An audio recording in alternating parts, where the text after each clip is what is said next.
కలుగును గాక. చక్కని సంగీతం వాయిస్తున్న బ్రదర్స్ కూడా నా నిండు హృదయపూర్వకమైన వందనాలు. పిఎస్ సిస్టాన్ని ఏర్పాటు చేసిన బ్రదర్కి కూడా నా ప్రత్యేకమైన వందనాలు. దేవునికి స్తోత్రం. ప్రతి రాత్రి ఏదో ఒక ప్రాంతంలో దేవుని వాక్యాన్ని అందిస్తాను ఉన్నాం. రాత్రి వడ్డేశ్వరం వెళ్ళాం, మంగళగిరి దగ్గర రాత్రి వడ్డేశ్వరం వెళ్ళాం. రేపు మళ్ళా గుడ్లవల్లేరు ఉంది. ప్రతి రాత్రి దేవుని వాక్యాన్ని అనేకమైన ప్రాంతాల్లో అందించడానికి అల్పులకి దేవుడికి ఎంతో కృప చూపించారు. అందును బట్టి నా తండ్రికి, నా దేవునికి, నా రాజుకి మహిమ కలుగును గాక. దేవునికి స్తోత్రం. బైబిల్లోనికి వెళ్ళకపోయే ముందు, వాక్య సందేశానికి ముందు బైబిల్ గ్రంథం గురించి చిన్న క్లుప్త వివరణ చెప్పి వాక్య భాగంలోనికి వెళ్తాను. జాగ్రత్తగా ప్రభు మాటలు వినండి. ఒకనాడు మతవాదులందరూ కూర్చున్నప్పుడు అన్ని గ్రంథాల కంటే బైబిల్ గ్రంథం పైన పెట్టడం జరిగిందంట. అది చూసిన మతవాది అసూయ చెంది కోప్పడి, ఏమిటి అన్ని గ్రంథాల కంటే బైబిల్ గ్రంథం పైన పెట్టారేమిటని పైనున్న గ్రంథాన్ని తీసివేసి అన్ని గ్రంథాల కంటే అడుగు భాగాన పెట్టడం జరిగిందంట. అది చూసిన బైబిల్ పండితుడు చూచి నవ్వి, అయ్యా నువ్వు చేసింది సరైనది, ఎందుకో తెలుసా, అన్ని గ్రంథములకు అదే ఆధారం అన్నాడంట. చప్పట్లు కొట్టు ప్రభువుని మహిమపరుద్దాం. అది చూసిన మతవాది మరలా అసూయ చెంది మరలా కోప్పడి అన్ని గ్రంథాల మధ్యలో పెట్టడంట పరిశుద్ధ గ్రంథాన్ని. అది చూసిన బైబిల్ పండితుడు చూచి నవ్వి, అయ్యా నువ్వు చేసింది సరైనది, ఎందుకో తెలుసా, ఏ మానవుడు ఎట్టి తిరిగి వచ్చిన కేంద్రము దగ్గరికి రావాలి, బైబిల్ అన్నిటికీ సెంటర్ అన్నాడంట. చప్పట్లు కొట్టి ప్రభువుని మహిమపరుద్దాం. అది చూసిన మతవాది మరలా అసూయ చెంది మరలా కోప్పడి అన్ని గ్రంథాల పైన పెట్టడంట పరిశుద్ధ గ్రంథాన్ని. అది చూసిన బైబిల్ పండితుడు చూచి నవ్వి, అయ్యా నువ్వు చేసింది సరైనది, ఎందుకో తెలుసా, సత్యమును తెలుసుకున్న కోరే ప్రతి ఒక్క వ్యక్తి మొట్టమొదట అందుకోవలసింది బైబిలే, అదే ప్రప్రదమైనది అన్నాడంటే. దేవునికి స్తోత్ర. బైబిలే ఆధారం, బైబిలే పునాది, బైబిలే కేంద్రం, బైబిలే సెంటర్, బైబిలే ప్రప్రదమైనది, బైబిలే మొట్టమొదటిది. భారతదేశంలో ప్రింటింగ్ ప్రెస్ కనుగొన్న తరువాత అచ్చు వేయబడిన ఏకైక గ్రంథం మన చేతిలో ఉన్న పరిశుద్ధ గ్రంథం. దేవునికి స్తోత్ర. బైబిల్ అనే పదం గ్రీక్ భాషలో బిబ్రాస్ అనే పదము నుండి ఉద్భవించింది. ఇంగ్లీషులో ది బుక్ ఆఫ్ బుక్స్ అన్నారు. తెలుగులో పుస్తకములంట్లో శ్రేష్టమైన పుస్తకముగా పరిగణించబడిన అద్భుతమైన గ్రంథం మన చేతిలో ఉన్న పరిశుద్ధ గ్రంథం. బైబిల్ గ్రంథము 66 పుస్తకాల సమ్మేళనము. పాత నిబంధన 39 పుస్తకాలు, క్రొత్త నిబంధన 27 పుస్తకాలు. ఆది కాండం, నిర్గమకాండం, లేవ్యకాండం, సంఖ్యాకాండం, ద్వితీయోపదేశకాండం, యెహోషువ, న్యాయాధిపతులు, రూతు, మొదటి సమూయేలు, రెండో సమూయేలు, మొదటి రాజులు, రెండవ రాజులు, మొదటి దినవృత్తాంతములు, ఎజ్రా, నెహెమియా, ఎస్తేరు, యోబు, కీర్తనలు, సామెతలు, ప్రసంగి, పరమగీత, యెషయా, ఇర్మీయా, విలాపం, ఎజెకియలు, దానియేలు, హోషేయ, యోవేలు, ఆమోస్, ఓబద్యా, యోనా, మీకా, నహుము, హబక్కు, జెఫన్యా, హగ్గయి, జకర్యా, మలాకి, మత్తయి, మార్కు, లూకా, యోహాను, అపోస్తలులు, రోమీయులకు, మొదటి కొరింథీయులకు, రెండో కొరింథీయులకు, గలతీయులకు, ఎఫెసీయులకు, ఫిలిప్పీయులకు, కొలస్సీయులకు, మొదటి దశలోనికి, రెండో దశలోనికి, మొదటి తిమోతి, రెండో తిమోతి, తీతుకు, ఫిలోమోనుకు, ఎబ్రీయులకు, యాకోబు, మొదటి పేతురు, రెండో పేతురు, మొదటి యోహాను, రెండో యోహాను, మూడో యోహాను, యూదా ప్రకటన గ్రంథం. 66 పుస్తకాల సమ్మేళనమే మన చేతిలో ఉన్న పరిశుద్ధ గ్రంథం. బైబిల్లో మొత్తం అధ్యాయాలు 1189 అధ్యాయాలు బైబిల్ గ్రంథములో నిగూఢమై ఉన్నవి. బైబిల్ గ్రంథం నాశనం చేయటానికి అనేకులు తలంచారు. ఇదే బైబిల్ గ్రంథం భద్రపరచడానికి భక్తులు ప్రాణాలే దారబోశారు. వారి ప్రాణాలే దారబోయగా పవిత్రయుక్తమైన, నీతియుక్తమైన, శ్రేష్టమైన, యథార్థమైన, అమూల్యమైన గ్రంథాన్ని ప్రభు మన చేతికి అందించారు. దేవునికి స్తోత్రం. ఫ్రెంచ్ తత్వశాస్త్రవేత్త వాల్టేర్ అని ఒక శాస్త్రవేత్త 100 సంవత్సరాల్లో క్రైస్తవ్యాన్ని కనుమరుగు చేస్తా అని శబ్దం చేశాడు. ఏ వ్యక్తి అయితే శబ్దం చేశాడో ఆ వ్యక్తి కాలగతుల్లో కలిసిపోయాడు. అదే ఇంటిని జెనీవా బైబిల్ సొసైటీ వారు కేంద్రంగా చేసుకొని అదే ఇంటి నుండి నేటికి బైబిల్ ఉత్పత్తి చేస్తున్నారు. చప్పట్లు కొట్టి ప్రభువుని మహిమపరుద్దాం. దేవునికి స్తోత్రం. ప్రింటింగ్ ప్రెస్ కనుగొన్న తర్వాత 3 మాస్టర్ కాపీలు ప్రింట్ చేశారు. అవి కొన్ని సంవత్సరాల తర్వాత లభ్యమైతే వాటిని వేలంపాటు పెట్టారు. లైబ్రరీ ఆఫ్ కాంగ్రెస్ వారు 2 కోట్ల రూపాయలు వెచ్చించి మొట్టమొదటి ప్రింట్ ని వారు స్వాధీనం చేసుకున్నారు. రెండో మాస్టర్ కాపీ ప్రపంచ కుబేరుల్లో కుబేరుడైన బిల్ గేట్స్ అనే వ్యక్తి 135 కోట్లు పెట్టి వేలంపాట్లో ఈ గ్రంథాన్ని కొన్నాడు. మూడో మాస్టర్ కాపీ అమెరికా న్యూయార్క్ సిటీలో భద్రపరిచారు. ఎవరైనా దానిని కొనాలంటే 200 కోట్లు పైమాట. అదే గ్రంథం ఈ రోజున 250 రూపాయలలో దొరకటం దేవుడు మనకిచ్చిన గొప్ప భాగ్యం. పాత నిబంధన పునాది వంటిది, కొత్త నిబంధన దాని మీద కట్టిన భవనం వంటిది. పాత నిబంధన ఛాయ, కొత్త నిబంధన నిజస్వరూపం. పాత నిబంధన క్రీస్తుని వాగ్దానం చేసింది, కొత్త నిబంధన ఆ క్రీస్తునే పరిచయం చేసింది. ఒకడు ఊహను బట్టి చెప్పుట వలన లేఖనములో ఏ వచనము పుట్టవలదని పరిశుద్ధాత్మ ప్రవక్తలు పలికారు. దేవుడు తన మధుల మెదిన తలంపులు తన వేలుతో భక్తుల ఆత్మావేశం చేత రాయించిచ్చిన గ్రంథం మన చేతిలో ఉన్న పరిశుద్ధ గ్రంథం. బైబిల్ పసిపిల్లలకు పాల వంటిది, అనుభవం గల వారికి బలమైన ఆహారము వంటిది, బలహీనులకు బలమిచ్చు తేనె వంటిది, ఆధ్యాత్మికమైన స్థితిలో చల్లారిన వారికి అగ్ని వంటిది, కఠిన హృదయములకు పగలగొట్టు సుత్తు వంటిది, అతిక్రమమును దిద్దుకొనుటకు అద్దం వంటిది, అపవాదిని ఖండించుటకు ఖడ్గము వంటిది. అన్ని కోణాలలో అన్ని రకాల ప్రజలతో మాట్లాడగలిగిన ఏకైక గ్రంథం మన చేతిలో ఉన్న పరిశుద్ధ గ్రంథం. ఇదే పరిశుద్ధ గ్రంథం గురించి అమెరికా అధ్యక్షులు సహితం సాక్ష్యం ఇచ్చారు. అమెరికా అధ్యక్షుడు జార్జ్ వాషింగ్టన్ దేవుని యొక్క తోడు, ఆయన అనుగ్రహించిన గ్రంథం చదవకుండా ప్రపంచాన్ని నీతిగా పరిపాలించడం అసాధ్యం అన్నాడు. జాన్ చూ ఆడమనక వ్యక్తి, బైబిల్ అంటే నాకెంతో గౌరవం, నా బిడ్డలు దాన్ని ఎంత ఎక్కువ చదువుతారో అంత గొప్పవారవుతున్న ప్రగాఢ నమ్మకం అన్నాడు.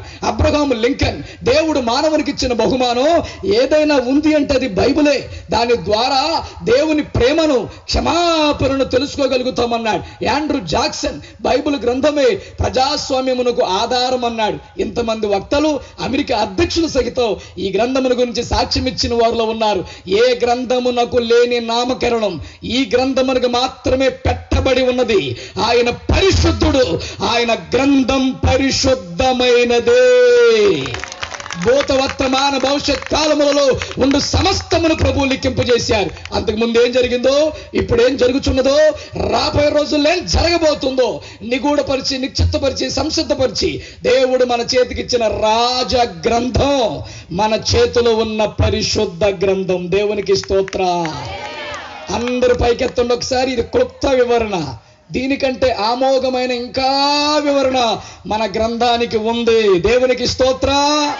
నాతో పాటు అందరు పైకెత్తి చెప్పాలి, సమయము సమీపించిన కొద్దీ ఈ ప్రవచన వాక్యములను చదువువారును వినువారును గైకొను వారును ధన్యులు. దేవుని స్తోత్ర. ఎందుకు ఇచ్చారంటే దేవుడు ఒకటి చదవాలి, రెండవది వినాలి, మూడవది గైకొనాలి. అందుకొరకే ప్రభు మనకి గ్రంథాన్ని ఇచ్చారు. చప్పట్లు కొట్టు ప్రభు. దేవునికి స్తోత్ర. రైట్. ఇదే గ్రంథం నుండి ఈ పూట మన వర్తమానం ప్రసంగి గ్రంథము, పరిశుద్ధ గ్రంథము నుండి ప్రసంగి గ్రంథము 7వ అధ్యాయము 26వ చరణం చదువుకుందాం. పరిశుద్ధ గ్రంథం నుండి ప్రసంగి గ్రంథము 7వ అధ్యాయము 26వ చరణం చదువుకుందాం. మరణము కంటే ఎక్కువ దుఃఖము కలిగించున్నది ఒకటి నాకు కనబడెను. అది వలల వంటిదై ఉరుల వంటి మనసును బంధకముల వంటి చేతును కలిగిన స్త్రీ. దేవుని దృష్టికి మంచివారైన వారు దాన్ని తప్పించుకొందురు గాని పాపాత్ములు దాని వలన పట్టబడదు. దేవుడి పరిశుద్ధ లేఖనం ద్వారా ఈ రాత్రి మనందరితో ప్రభు మాట్లాడును గాక. శ్రద్ధగా 1 గంట సేపు వింటామండి అన్నారు. ఒకసారి చెయ్యొద్దండి, వింటారా? దేవునికి స్తోత్ర. నిజంగా మీ పాస్టర్ గారిని అప్రిషియేట్ చేయాలి, ఎందుకంటే చాలా పెందల కాడ నాకు సమయం ఇచ్చినందుకు. దేవునికి స్తోత్ర. ఎందుకంటే చాలా చోట్ల 9:30, 10కి ఇస్తున్నారు. చాలా చోట్ల నిద్రపోయే టైంలో ఎవరు సువార్త వినరు. అందరూ కూడా చక్కగా మెలకుగా ఉన్నప్పుడే దేవుని వాక్యాన్ని అందిస్తే అద్భుతమైన సువార్త కూర్చున్న మనకి అలాగే ప్రాంతానికి వెళుతుంది. చప్పట్లు కొట్టి ప్రభువుని మహిమపరచండి. హల్లెలూయా. మంచిది. ప్రసంగి గ్రంథము 7వ అధ్యాయము 26వ చరణం మీద మన దృష్టి పెడదాం. జాగ్రత్తగా వినండి. ఈ మాట నిక్షిప్తపరిచిన గ్రంథకర్త సొలొమోను గారండి. ఇతడు దావీదు కుమారుడు. దేవుడు సొలొమోనుకు ప్రత్యక్షమై, సొలొమోన్, నేను నీకు దేనినిచ్చుటనికి ఇష్టమో అడగమన్నప్పుడు ఐశ్వర్యమునైనను ఘనతనైనను పేరు ప్రఖ్యాతులైనను కోరక, అయ్యా నాకు బుద్ధి వివేకము గల హృదయము కావాలని సొలొమోను గారు అడిగారు. సొలొమోను గారు అడిగినది దేవునికి అనుకూలముగా ఉండేను గనుక దేవుడు అద్భుతమైన జ్ఞానాన్ని సొలొమోను గారికి ప్రభు ఇచ్చారు. దేవుడిచ్చిన జ్ఞానంతో 1005 కీర్తనలు, 3000 సామెతలు రచించిన గొప్ప జ్ఞాని, గొప్ప గ్రంథకర్త సొలొమోను గారు. దేవునికి స్తోత్ర. ఇతడు జంతు శాస్త్రాన్ని గురించి, వృక్ష శాస్త్రాన్ని గురించి కూడా రాసిన గొప్ప జ్ఞాని, గొప్ప గ్రంథకర్త సొలొమోను గారు. ప్రియమైన దేవుని పిల్లలారా, సామెతలు, ప్రసంగి, పరమగీతముల గ్రంథకర్త సొలొమోను గారు. దేవునికి స్తోత్ర. ఇతనికి యెదిద్యా అనే ఒక నామకరణం కలదు. ఇతనికి ప్రసంగి అనే మరొక బిరుదు కూడా కలదు. 3 నామములు ఉన్నాయి. ఒకటి సొలొమోన్, రెండవది యెదిద్యా, మూడవది చెప్పాలి ప్రసంగి అనే ఒక బిరుదు కూడా కలదు. కోపమునకు వచ్చిన ప్రతిఫలం, గర్వమునకు వచ్చిన ప్రతిఫలం, అహంకారానికి వచ్చిన ప్రతిఫలం, అవినీతికి వచ్చిన ప్రతిఫలం. అలాగే స్త్రీలు, ఎటువంటి గుణ కలిగిన స్త్రీలు ఉన్నారు, వ్యసనాల వల్ల వచ్చే ప్రతిఫలం, పశువులు, పురుగులు, సమస్త జీవరాశి కోటి యావత్తు గురించి కూడా పరిశోధన చేస్తూ రాయగలిగిన గొప్ప జ్ఞాని, గొప్ప గ్రంథకర్త, ఆత్మ కలిగిన దేవుడు ఆయనతో ఆ విషయాలన్నీ రాయించారు. చేతులెత్తి స్తోత్రం చెప్పండి. అయితే ఆయన పరిశీలనలలో ఒక మాట తన కంటపడింది. ఏమిటా మాట అంటే, మరణము కంటే ఎక్కువ దుఃఖము కలిగించున్నది ఒకటి నాకు. ఈ రాత్రి నేర్చుకోవాలని ఉందండి అన్నవారు చేయొద్దండి ఒకసారి. మరణము కంటే ఎక్కువ దుఃఖము కలిగించున్నది ఒకటి నాకు కనబడేది. ఇన్ని వేల రూపాయలు ఖర్చు పెట్టి దైవజనులు ఈ సభలు పెట్టడానికి ఒక ఉద్దేశం ఏంటి, అలాగే నా దేవుని యొక్క వ్యాధన ఏంటో ఈ రాత్రి కళ్ళకు కట్టినట్లుగా పరిశుద్ధాత్మ దేవుడు మనతో మాట్లాడడానికి ఆయన ఇష్టపడుతూ ఉన్నారు. ఎందుకు సభలు ఏర్పాటు చేస్తున్నారో కొన్ని మాటలు ఈ రాత్రికాల సమయంలో ప్రభు మనల్ని దర్శించనై ఉన్నారు. జాగ్రత్తగా ప్రభు మాటలు వినండి. మరణమే దుఃఖం అండి. మరణం చూడక బ్రతుకు నరుడెవడని బైబిల్ సెలవిస్తా ఉంది. మరణం అందరికీ ఉంది. పండితునికి ఉంది, పామరునికి ఉంది, ధనికునికి ఉంది, పేదవానికి ఉంది. మరణం చూడక బ్రతుకు నరుడెవడండి? బైబిల్ గ్రంథం మనం గమనిస్తే మెతూషాయేల్ అనే భక్తుడు 969 సంవత్సరాలు బ్రతికాడు. ఎర్రేదు అనే భక్తుడు 962 సంవత్సరాలు బ్రతికాడు. నోవాహు అనే భక్తుడు 950 సంవత్సరాలు బ్రతికాడు. ఆదాము అనే భక్తుడు 930 సంవత్సరాలు బ్రతికాడు. 969, 962, 950, 930 ఈ విధంగా మనం చూసుకుంటూ వస్తే ఆయుష్ తరిగిపోయింది, ఆయుష్ తగ్గిపోయింది.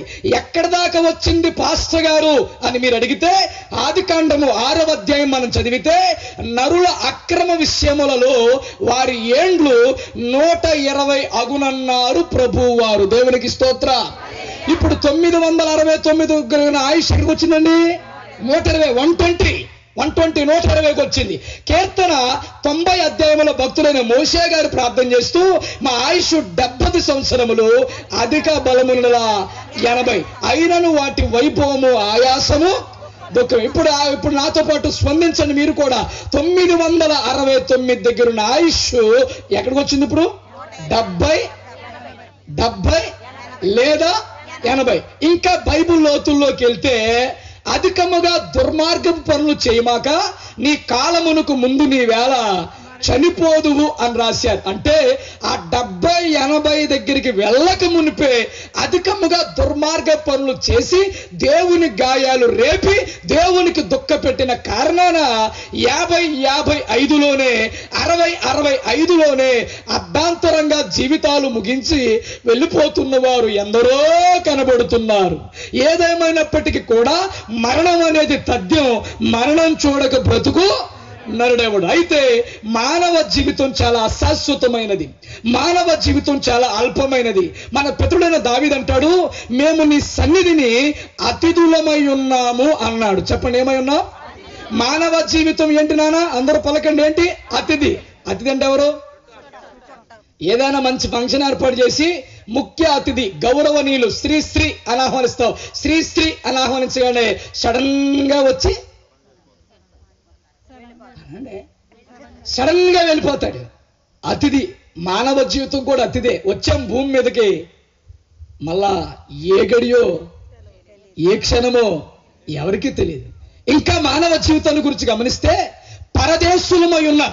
అంటే ఈ దేశం మందే, వారు ఏ దేశము నుండి వచ్చురో ఆ దేశమును జ్ఞాపకం అందించుకున్న ఎడల మరలా వెళ్ళుటకు వీలు కలుగును. మన సొంత దేశం పరలోకం. చేతులెత్తి స్తోత్రం చెప్పండి. ఎప్పటికైనా అక్కడికే వెళ్ళాలండి. అన్నంలో సార్ చెయ్యొద్దండి. పెద్దపాళ్ళు ఉండిపోదాం అనుకుంటున్నారా? వెళ్దామా? మన సొంత దేశానికి మనం వెళ్ళాలి. దేవుని స్తోత్ర. అందుకే భూమి మీద మనం పరదేశులమై ఉన్నాం. ఇంకా మానవ జీవితాన్ని గురించి గమనిస్తే యాత్రికులమై ఉన్నామంట. చెప్పండి, ఏమై ఉన్నాం? మీరు కూడా అప్పుడప్పుడు బ్యాగ్ చదువుకొని 10 రోజులు వెళ్తా ఉంటారు యాత్రకి. మళ్ళా 10 రోజులు 15 రోజులు అయిపోయిన తర్వాత ఎవరి గూటికి అందరూ అనండి, ఎవరు గూటికి వాళ్ళు వచ్చేస్తారు. దేవునికి స్తోత్ర. మనం కూడా ఈ భూమి మీదకి యాత్ర చేయడానికి వచ్చాం. ఏదో ఒక రోజు మన యాత్ర ముగించుకొని మళ్ళా మనం వెళ్ళవలసిన వారమే ఉన్నాం. అతిథులమై ఉన్నాం, పరదేశులమై ఉన్నాం, యాత్రికులమై ఉన్నాం. ఇంకా మానవ జీవితాన్ని గురించి గమనిస్తే ఒలికిన మీదట ఎత్తలేని నీటి వలె ఉన్నారు. ఇంకా మానవ జీవితాన్ని గురించి గమనిస్తే చేద నుండి జారు బిందువుల వలె ఉన్నారు. ఇంకా మానవ జీవితాన్ని గురించి గమనిస్తే సర్వ శరీరులు గడ్డి పోలి ఉన్నారు. గడ్డి ఉదయం పచ్చగా ఉంటుంది, సాయంత్రం అది ఎండిపోతుంది, వాడిపోతుంది. ఇంకా మానవ జీవితాన్ని గురించి గమనిస్తే విసరి వెళ్ళి రాని గాలి వలె ఉన్నారు. గాలి ఏదుక్కునికి వీస్తుందో మరలా ఏదుక్కునికి వెళుతుందో ఎవరికి తెలియదు. ఇంకా మానవ జీవితాన్ని గురించి గమనిస్తే అడవి పువ్వు వంటిది. పువ్వు మీద గాలి విసరగా అది లేకపోవును. ఇంకా మానవ జీవితం గురించి గమనిస్తే బుడగ వంటిది. ఆ బుడగ ఎప్పుడు పగిలిపోద్దో ఎవరికి తెలియదు. ఇంకా మానవ జీవితాన్ని గురించి గమనిస్తే ఓటి కొండ వంటిది. ఆ కొండ ఎప్పుడు పగిలిపోద్దో ఎవరికి తెలియదు. ఇంకా మానవ జీవితం గురించి గమనిస్తే నేతగాని నాడి వంటిది, గొర్రెల కాపరి గుడిసె వంటిది. ఇంకా మానవ జీవితాన్ని గురించి గమనిస్తే కొంతసేపు కనబడి అంతలో మాయమయ్యే ఆవిరి వంటిది. గ్యాస్ మీద కుక్కర్లో రైస్ పెట్టినప్పుడు అని ఆవిరి లెగుస్తుంది. రెప్పపాట్లో ఆవిరి కనబడుతుంది. అదే రెప్పపాట్లో ఆవిరి కంటికి కొనుమరుగైపోతుంది. ఓ మానవా, నీ జీవితము కూడా ఇంతే అని బైబిల్ సెలవిస్తా ఉంది. ఇంకా మానవ జీవితాన్ని గురించి గమనిస్తే మా దినముల పరిమాణం నువ్వు బెత్తెడంతగా చేసి ఉన్నావు అన్నాడు భక్తుడు. అంటే ఇంత అల్పమైన అశాశ్వతమైన జీవితాన్ని మానవుడు కలిగి ఉన్నాడు. ఇంత అశాశ్వతమైన అల్పమైన జీవితాన్ని మానవుడు కలిగి ఉన్నాడు. గనుక ఏదో ఒక రోజు ఖచ్చితంగా మానవునికి మరణం అనేది ఉన్నది. అయితే ఒక మాట వినండి ప్రియమైన దేవుని బిడ్డలారా, ఇప్పుడు మన నిర్ణయ కాలం 70 లేదా 80 సంవత్సరాలు. చెప్పండి ఎంత? ఈ జాగ్రత్తగా వినాలి. నేను వెళ్తున్నాను, లోతుల్లోకి వెళ్తున్నాను.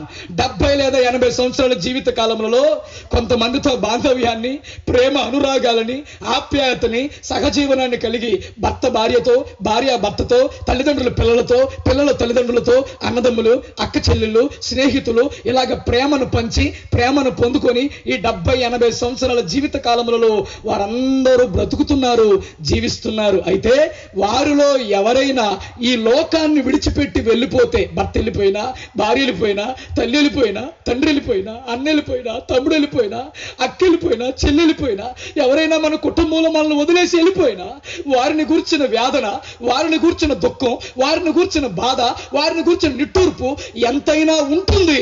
అది భూ సంబంధమైన మరణమునకు వచ్చే దుఃఖము. అది భూ సంబంధమైన మరణమునకు వచ్చే దుఃఖం.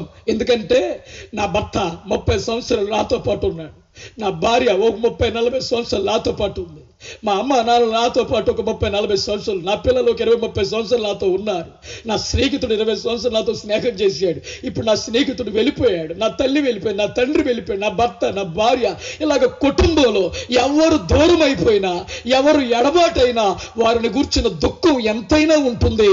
అది భూ సంబంధమైన మరణమునకు వచ్చే దుఃఖం. అయితే మిమ్మల్ని అందరిని అడుగుతున్నాను, చెప్పండి, ఈ దుఃఖం ఎంతసేపు ఈ భూ సంబంధమైన మరణానికి వచ్చే దుఃఖం అంటే కొద్ది నిమిషాలు ఏడుస్తారు, లేదా కొన్ని గంటలు ఏడుస్తారు, లేదా మరవలేకపోతే కొన్ని రోజులు ఏడుస్తారు. అక్కడితో ఈ దుఃఖం సమాప్తమైపోతుంది. ఆ డెడ్ బాడీ మీద పడి కొద్ది నిమిషాలు ఏడుస్తారు, కొన్ని గంటలు ఏడ్చారు. తీసుకెళ్ళిపోయిన తర్వాత మరవలేక, ప్రేమను మరవలేక, ఆ జ్ఞాపకాలన్నీ గుర్తొచ్చి కొన్ని రోజులు ఏడుస్తారు. కొన్ని రోజుల తర్వాత మరణమైన వారు స్మరణకు రాని వాని వలె ఉంటారు, మరవబడతారని చెప్పింది బైబిల్. దేవుని స్తోత్ర. ఇప్పుడు వినండి, కొద్ది నిమిషాలు ఏడ్చారు, కొన్ని గంటలు ఏడ్చారు, మరవలేకపోతే కొన్ని రోజులు ఏడ్చారు. అక్కడితో ఈ దుఃఖం సమాప్తమైపోయింది. ఈ దుఃఖమే తీరని వేదనైతే, ఈ దుఃఖమే మానని గాయమైతే, ఈ దుఃఖమే భయంకరమైన దుఃఖమైతే, ఈ మరణము కంటే ఎక్కువ దుఃఖము కలిగించున్నది ఒకటి నాకు కనబడిన. చదవండి అదేంటో. ప్రకటన గ్రంథము 21వ అధ్యాయము 8వ చరణం చదువుకుందాం. ప్రకటన గ్రంథము 21వ అధ్యాయం 8వ వచనం. పిరికి వారును, అవిశ్వాసులను, అసహ్యులను, నరహంతకులను, వ్యభిచారులను, మాంత్రికులను, విగ్రహారాధికులను, అబద్ధికులందరూ అగ్ని గంధకములతో మండు గుండములు పాలు పంపులు పొందుదురు. ఇది రెండవ మరణం.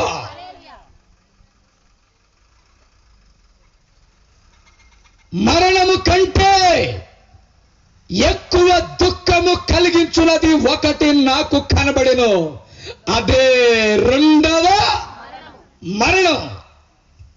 జాగ్రత్తగా వినండి. ఇన్ని వేల రూపాయలు ఎందుకు ఖర్చు పెడుతున్నారు ప్రతి దైవజనుడు సభలు పెట్టి సంఘం? అది మీకు అర్థమవుతుంది ఈ రాత్రి. దేవునికి స్తోత్ర. ఎన్నో మరణం, అందరు పలకాలి, ఎన్నో మరణం. వినండి వినండి ప్రియమైన దేవుడల, ఈ రెండవ మరణమునే పాతాళమని కూడా అన్నారు. ఏమన్నారు? ఈ రెండవ మరణమునే పాతాళమని కూడా అన్నారు. ఎక్కడుందో పాతాళం? సామెతల గ్రంథం 15వ అధ్యాయం 24వ చరణం. సామెతల గ్రంథం 15వ అధ్యాయం 24. పాతాళం ఎక్కడుందో చూడండి ఒకసారి. క్రిందనున్న పాతాళమును తప్పించుకొనవలనని బుద్ధిమంతుడు పరమనుకు పోయే జీవ మార్గములో నడుచుకుంటున్నాడు. పాతాళం ఎక్కడుంది? ఇప్పుడు మనం కూర్చున్న భూమి కింద ఉంది, మన వాహనాలు వెళుతున్న భూమి కిందే ఉంది పాతాళం.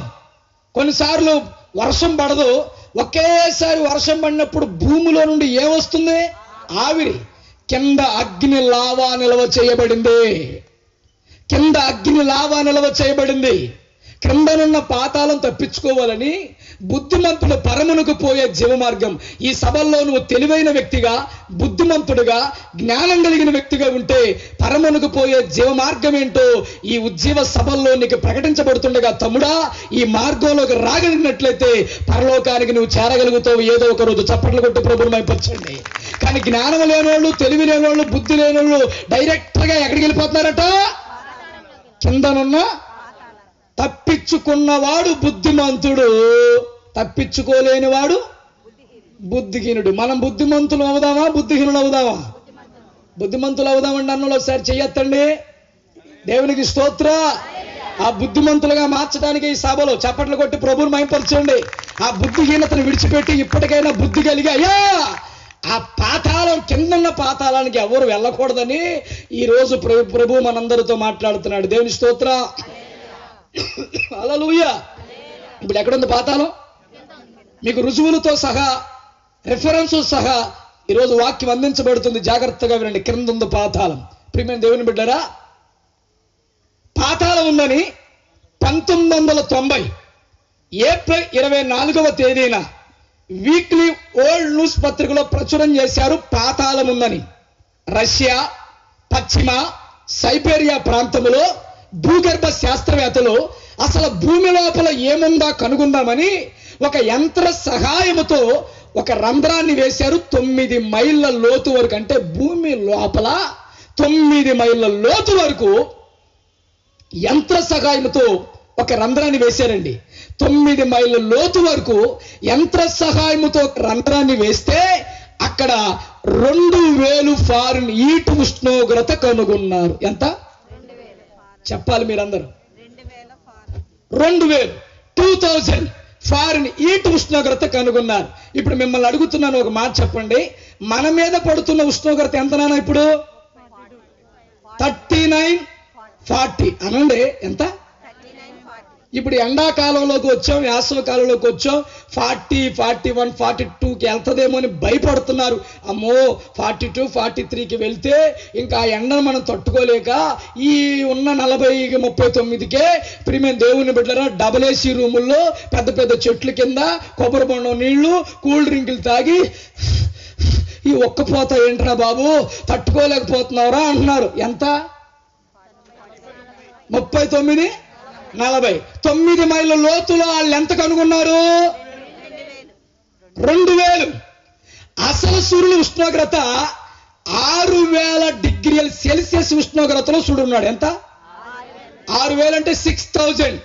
6000 డిగ్రీల సెల్సియస్ ఉష్ణోగ్రతలో సూర్యుడున్నాడు. నేను ఒక మాట చెప్పనా, 6000 డైరెక్టర్గా మన మీద పడితే మనం ఏమవుతాం? మాడి మసి అయిపోతాం. మన దేవుడు ప్రేమగల దేవుడు. దేవునికి స్తోత్రం. హల్లెలూయా. ఆయన అనంత జ్ఞాని. చప్పట్లు కొట్టి ప్రభువుని మహిమపరచండి. మన బాడీకి ఎంత ఉష్ణోగ్రతమో ఆ అవసరమో అంతే పంపిస్తున్నందున నేటికి మనం సజీవులుగా ఉండి ఆరోగ్యవంతులుగా ఉండి ప్రభువుని స్తుతించే కృప దేవుడు మనకు అనుగ్రహించారు. అందుకే మన కొరకు దేవుడు మధ్యలో సూర్యుడి కిరణాలు డైరెక్ట్గా మనం పడకుండా మధ్యలో ఓజోన్ పొర అడ్డం పెట్టారు. యేసయ్య చేతులెత్తి స్తోత్రం చెప్పండి. ఇప్పుడు ఆ ఓజోన్ పొరకి కార్బన్ డైఆక్సైడ్ వల్ల ఫ్యాక్టరీలు వచ్చే వాయువుల వల్ల ఆ ఓజోన్ పొరకి చిల్లు పడింది. చెప్పండి ఏంటి? మాట్లాడలా చిల్లు పడింది. ఆ చిల్లు సంవత్సరానికి మెల్లమెల్లగా ఏమవుతుందంటే కొంచెం జరుగుతుంది. జరిగిన కారణాన మనకు ఉష్ణోగ్రత తీవ్రత ఎక్కువ అవుతుంది. అది రేపు యేసయ్య వచ్చే రాకడ సమయంలో బ్లాస్ట్ అయ్యే పరిస్థితి అవుతుంది. ఎందుకంటే ఆకాశములు మిక్కుటమైన వేండ్రముతో భూమి దాని మీద కూర్చోములు డైరెక్ట్ గా సూర్యుడు మనుషులు కాల్చే అధికారం ఇవ్వబోతున్నాడు. 7 ఏండ్ల మహాశ్రమల కాలంలో 7 రోజులు వెలుగు ఒక్క రోజే ఉంటదంట. అనండి 7 రోజులు వెలుగు. 7 రోజులు వెలుగు ఒక్క రోజు అంటే 7 4 వేసుకో ఒకసారి. 5 4 20, 6 4 20, 4 7 4 28, 280 280 డిగ్రీల ఉష్ణోగ్రత వస్తే ఇక బతుకుతాడు మానవుడు? మాట్లాడరేమా? 40-42కే చచ్చిపోతుంటే ఇక 287 రోజులు వెలుగు ఒక్క రోజులు అంటే మనుషులు కాల్చే అధికారం 7 ఏండ్ల మహాశ్రమల కాలంలో విడవబడితే అలా ఉంటుంది. ఘోరమైన పరిస్థితి గనుక ముందే సిద్ధపడి ఉందుముగాక. చప్పట్లు కొట్టి ప్రభుని మహిమపరచండి. దేవుని స్తోత్ర. ఈసారి ఎప్పుడైనా వచ్చినప్పుడు రాకడ సందేశం. చప్పట్లు కొట్టి ప్రభుని మహిమపరచండి. దేవునికి స్తోత్ర. ఈ పూట వినండి ప్రియమైన దేవుని బిడ్డలారా. ఇప్పుడు మనం జ్ఞాపం చేసుకుంటే 2000 కనుగొన్నారు. మన మీద పడుతున్న ఉష్ణోగ్రత ఎంత? 40. ఇంకా జ్ఞాపం చేసుకున్నట్లయితే అక్కడ ఏ ధ్వనులు వినబడుతున్నాయి, ఏ శబ్దాలు వినబడుతున్నాయని మైక్రోఫోన్ పంపిస్తే టేప్ చేసి రికార్డ్ చేసి బయటకు వస్తే అక్కడ వినబడుతున్న ధ్వనులు, అక్కడ వినబడుతున్న శబ్దాలు వస్తువుల శబ్దాలు కాదు, వస్తువుల ధ్వనులు కాదు, మానవుని దుఃఖపూరితమైన కంఠస్వరాలు, మానవుని ఏడ్పులు, గగ్గోల పెట్టే కేకలు 9 మైళ్ళ లోతులో శాస్త్రజ్ఞులు ఆ టేప్ చేసి రికార్డ్ చేసి బయటకు వచ్చిన ధ్వనులు వింటే అరే ఇక్కడ మనుషులు ఏడుపులు వినబడుతున్నాయిరా, మనుషుల దుఃఖ స్వరాలు, మనుషుల యొక్క గగ్గోలు పెట్టే కేకలు వినబడుతున్నాయి. ఆ ప్రాజెక్టుని ఆ రంధ్రాన్ని మూసేయండి అంటే ఆ ప్రాజెక్ట్ని రంధ్రాన్ని మూసేశారండి. వారిలో డాక్టర్ డిమిట్రీ అజ్కో అని ఒక భూగర్భ శాస్త్రవేత్త ప్రపంచానికి ఒక స్టేట్మెంట్ ఇచ్చాడు. ఏమనో చెప్పనా, నేను కమ్యూనిస్టుని, పరలోకాన్ని కానీ బైబుల్ కానీ నమ్మే వ్యక్తిని కాను, నేను ఇప్పుడు చెప్తున్నాను నరకముందని నమ్ముతున్నాను అన్నాడు. ఏముందని? నేను ఇప్పుడు చెప్తున్నాను, నేను కమ్యూనిస్టుని, పరలోకాన్ని కానీ బైబిల్ కానీ నమ్మే వ్యక్తిని కాను, నేను ఇప్పుడు చెప్తున్నాను నరకముందని నమ్ముతున్నాను. చెప్తున్నానన్నాడు. ఇదే మాట 1990 ఏప్రిల్ 24వ తేదీన వీక్లీ ఓల్డ్ న్యూస్ పత్రికలో ప్రచురం చేశారు. పాతాళముందని శాస్త్రజ్ఞులు చెప్పారు, పాతాళముందని. వాళ్ళు క్రీస్తు శకం 1990లో చెప్పారు. కానీ నా దేవుడు క్రీస్తు పూర్వం 1500 సంవత్సరాల క్రితమే బైబిల్ గ్రంథంలో రాయించాడు. ఏబు గ్రంథం 28వ అధ్యాయము 5వ చరణం చదవండి ఒకసారి. ఏబు గ్రంథం 28వ అధ్యాయము 5వ వచనం. భూమి నుండి ఆహారము పుట్టును, దాని లోపలి లోపలి లోపలి భాగము అగ్నిమయమైనట్లు ఉండును. ఉందండి, భూమి లోపల భాగం ఏమైందంట? వాళ్ళు క్రీస్తు శకం 1990లో చెప్తే దేవుడు క్రీస్తు పూర్వం 1500 సంవత్సరాల క్రితమే భూమి నుండి ఆహారం పుడుతుంది, దాని లోపల భాగం ఏమైందంట? దేవునికి స్తోత్రం. చేతులెత్తి అందరూ ఒకసారి ప్రభు స్తోత్రం చెప్పండి. హల్లెలూయా. ఒక మాట చెప్తున్నాను వినండి ప్రియమైన దేవుని బిడ్డలారా. రెండవ మరణం అదే పాతాళం శాస్త్రజ్ఞులు కనుగొన్నారు. వాళ్ళ కనుగొనకు మునిపే బైబిల్ గ్రంథం నిర్ధారణ చేసింది. ప్రియమైన దేవుని, మరణము కంటే ఎక్కువ దుఃఖము కలిగించున్నది ఒకటి నాకు కనబడిన, అదే రెండవ మరణం. ప్రియమైన దేవుని బిడ్డలు ఇప్పుడు వినండి. శరీరమునకు చావుంది కానీ ఆత్మకు, ఆత్మ వెళితే రెండు స్థలాలు, ఒకటి పరలోకమా, ఒకటి నరకమా, ఒకటి వెలుగు, ఒకటి చీకటి, ఒకటి జీవ మార్గం, ఒకటి. ఏదైనా 2 మార్గాలు ప్రభు పెట్టారు. ఏది కోరుకుంటాం అది పొందుకుంటాం. అయితే ఒక మాట, బ్రతికుండగా దీపముండగా మారు మనసు పొందకపోతే, బాప్తిసం పొందకపోతే, ప్రభువుని స్వరక్షకుడుగా అంగీకరించకపోతే ఆత్మ నిత్య నరకాగ్ని గుండములోనికి వెళుతుంది, ఆత్మ నిత్య పాతాళంలోనికి వెళుతుంది. అక్కడ అగ్ని ఆరదు, పురుగు చావదు. అక్కడ ప్రియమైన దేవుని బిడ్డ ఆత్మ నరకానికి వెళితే 1 రోజు కాదు, 10 రోజులు కాదు, 1 నెల కాదు, 10 నెలలు కాదు, 1 సంవత్సరం కాదు, 10 సంవత్సరములు కాదు, యుగ యుగములు, తరతరములు. ఆర్పండి బాబు, రక్షించండి బాబు, కాపాడండి బాబు, ఆర్పండి బాబు, రక్షించండి బాబు, కాపాడండి బాబు. ఆర్తనాదం, ఆక్రందన, పెడబొబ్బులు, రొమ్ములు బాదుకొనుట, పండ్లు కోరుకుట. ఆ దినమున తప్పించే నాదుడు, రక్షించే నాదుడు, విడిపించే నాదుడు ఎవరు లేరు. ప్రియమైన దేవుని బిడ్డారా, అక్కడికి వెళితే అగ్ని ఆరదు, పురుగు చావదు, ఆత్మ కొట్టుకునే కొట్టుకునే కొట్టుకునే కొట్టుకునే కొట్టుకునే ఉంటది. కేకలు, బొబ్బులు, రొమ్ములు బాదుకోవటం, బాధాకరమైన స్థలం, ఏడ్చే స్థలము రెండవ మరణం. ఈ రాత్రి మిమ్మల్ని అందరిని అడుగుతున్నాను, చెప్పండి. ఇందాక భూ సంబంధమైన మరణానికి కొద్ది నిమిషాలు ఏడ్చారు, లేదా కొన్ని గంటలు ఏడ్చారు, మరవలేకపోతే కొన్ని రోజులు ఏడ్చారు. అక్కడితో ఆ దుఃఖం సమాప్తం అయిపోయింది. ఇప్పుడు ఈ దుఃఖం ఎంతసేపు అని అడుగుతున్నా, దీనికి మీరు జవాబు చెప్పండి. ఇప్పుడు ఈ దుఃఖం ఎంతసేపు? ఒక్క మాటలో చెప్పాలంటే దీనికి ముగింపు లేదు, దీనికి లిమిట్ లేదు, దీనికి ముగింపు లేదు. ఇప్పుడు నేను అడుగుతున్నాను, ఆ స్థలానికి నీ భర్త వెళ్ళటం నీకు ఇష్టమా సహోదరి, సహోదరుడా? ఆ స్థలానికి నీ భార్య వెళ్ళటం నీకు ఇష్టమా? ప్రియ తల్లిదండ్రులారా, ఆ స్థలానికి నీ యవన పిల్లలు వెళ్ళటం ఇష్టమా నీకు? ఈ రాత్రి అడుగుతున్నాను, మరి నీ కుటుంబంలో రక్షణ పొందిన వారు ఉన్నారా? రోజుకి లక్షల సంఖ్యలో చనిపోతున్నారు. ఆ చనిపోయిన వారు వెళ్ళే స్థలం ఏంటి? ఒక్కసారి నువ్వు ఆలోచిస్తే ఈ రాత్రే నీ గుండెల్లో అద్భుతమైన భారాన్ని నా ప్రభు పెట్టనై ఉన్నాడు. చప్పట్లు కొట్టి ప్రభుని భయపరచండి.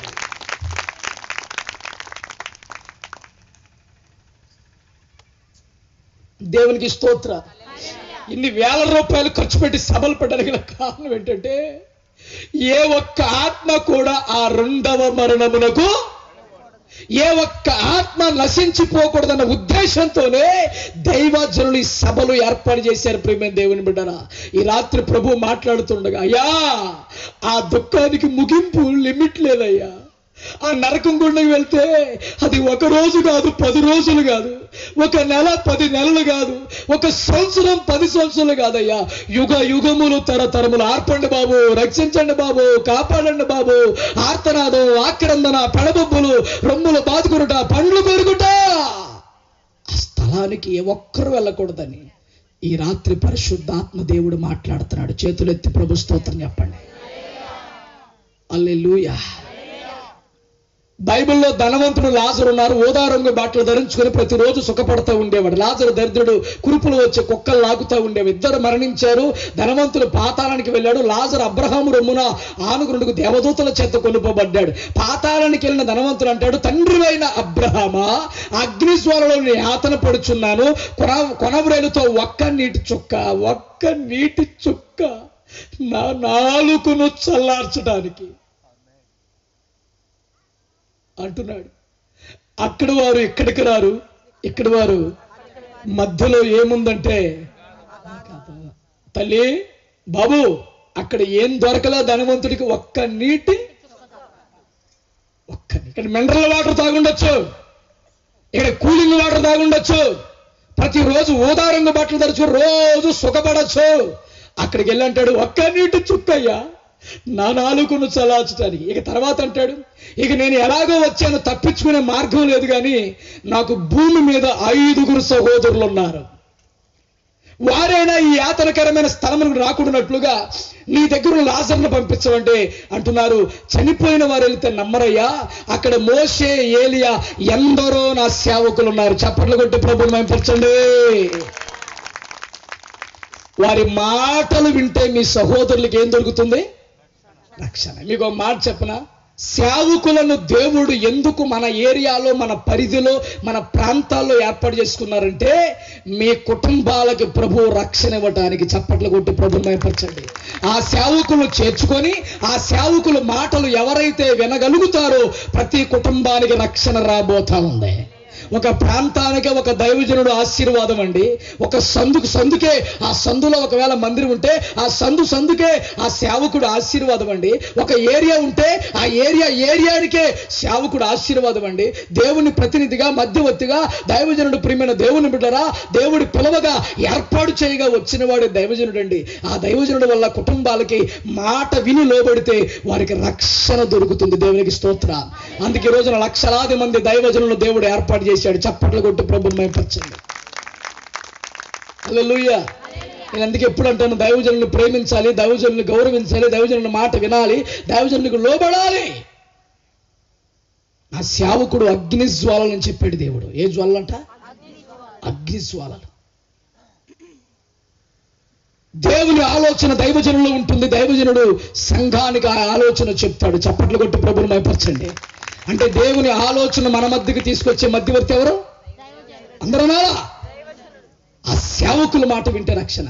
అందుకే ఈ ప్రాంతంలో, ఈ పెదపాడు ప్రాంతంలో రోడ్డు పక్కనే మీ కొరకు ఒక అద్భుతమైన మందిరం ఏర్పాటు చేయబడింది. చేతులెత్తి స్తోత్రం చెప్పండి. అద్భుతమైన సేవకురాలు, అద్భుతమైన దైవజనుడిని దేవుడు ఏర్పాటు చేశారు. ఇందాక భూషణ గారు చక్కని సాక్ష్యం చెప్పారు. అయ్యా, నేను ఈ ఏరియాలోనే భయంకరమైన వ్యక్తిగా తిరిగానయ్యా, నా ద్వారాగా ఎందరో పాడైపోయారయ్యా. ఈరోజు దేవుడు నన్ను కూడా ఆయన ఏర్పాటు చేసుకున్నాడు, దేవుని సేవలు నిలబెట్టాడని చెప్పగానే నాకు చాలా సంతోషం అనిపించింది. చేతులెత్తి స్తోత్రం చెప్పండి. అంటే మళ్ళీ ఆయన ద్వారాగానే అనేక మంది మారాల్సిన వారై ఉన్నారు. చప్పట్లు కొట్టి ప్రభువుని మహిమపరచండి. దేవునికి స్తోత్ర. ఒక మంచి వెన్నెముకగా దైవజనురాలను దేవుడు ఏర్పాటు చేశాడు, సేవకుడిని ఏర్పాటు చేశాడు. ఈ ప్రాంత రక్షణ కోసం, కుటుంబాల రక్షణ కోసం. నేను ఒక మాట చెప్తున్నాను ప్రియమైన దేవుని, చనిపోయిన వారు వెళ్తే నమ్మరయ్యా, అక్కడ మోషే, ఏలియా ఎందరో వారి మాటలు వింటే ఏం దొరుకుతుంది? ఒక మాట అడిగినా, ధనవంతుడు ఇప్పుడు తన సహోదరుల కోసం ఎక్కడికి వెళ్ళి ఏడ్చాడు? అందరం ఎక్కడికి వెళ్ళి ఏడ్చాడు? మనం ఎక్కడుండగా ఏడవాలి? మనం ఎక్కడుండగా ఏడవాలి? అక్కడికి వెళ్ళి ఏడిస్తే ఫలితం ఉందా? ప్రయోజనం ఉందా? ఎక్కడుండగా నా భర్త మారాలి, నా భార్య మారాలి, నా పిల్లలు మారాలి, నా ప్రాంతం మారాలి, నా ఏరియా మారాలి, ఏ ఒక్కరు నశించిపోకూడదని నీ కన్నీళ్లు ఈ నేల మీద పడితే దేవుడు ఈ ప్రాంతాన్ని దర్శించబోతున్నాడు. చెప్పండి. హల్లెలూయా. ఈ ప్రాంతాన్ని నా ప్రభు దర్శించబోతున్నాడు. చప్పట్లు కొట్టి ప్రభువుని మహిమపరచండి. ఎక్కడుండగానే మనం కన్నీరు కార్చుదుము గాక, ఎక్కడుండగానే ఏడ్చుదుము గాక, మీ కుటుంబాల కొరకు మీరు ప్రార్థించుదురు గాక. అందుకే మందిరానికి వచ్చినప్పుడు ఒక్కరే మందిరానికి రాకూడదండి. నాతో పాటు నా భర్త మందిరానికి రావాలి, నాతో పాటు నా భార్య మందిరానికి రావాలి, నాతో పాటు నా పిల్లల మందిరానికి రావాలి. పట్టుబట్టి ప్రభు పాదాలు పట్టుకొని వారిని ప్రభు మందిరానికి నడిపించదుగాక. ఎందుకయ్యా అంటే ఆ ఒక్కరు కూడా తప్పిపోవటం దేవునికి, ఆ ఒక్కరు కూడా రెండో మరణం వెళ్ళటం దేవునికి. అయ్యా, ఆ భయంకరమైన స్థలానికి ఏ ఒక్కరు వెళ్ళకూడదయ్యా. ఈ దుఃఖమేమో కొద్ది నిమిషాలు, కొన్ని గంటలు, కొన్ని రోజులయ్యా. ఆ దుఃఖానికి ముగింపు, లిమిట్ లేదు ప్రభువా.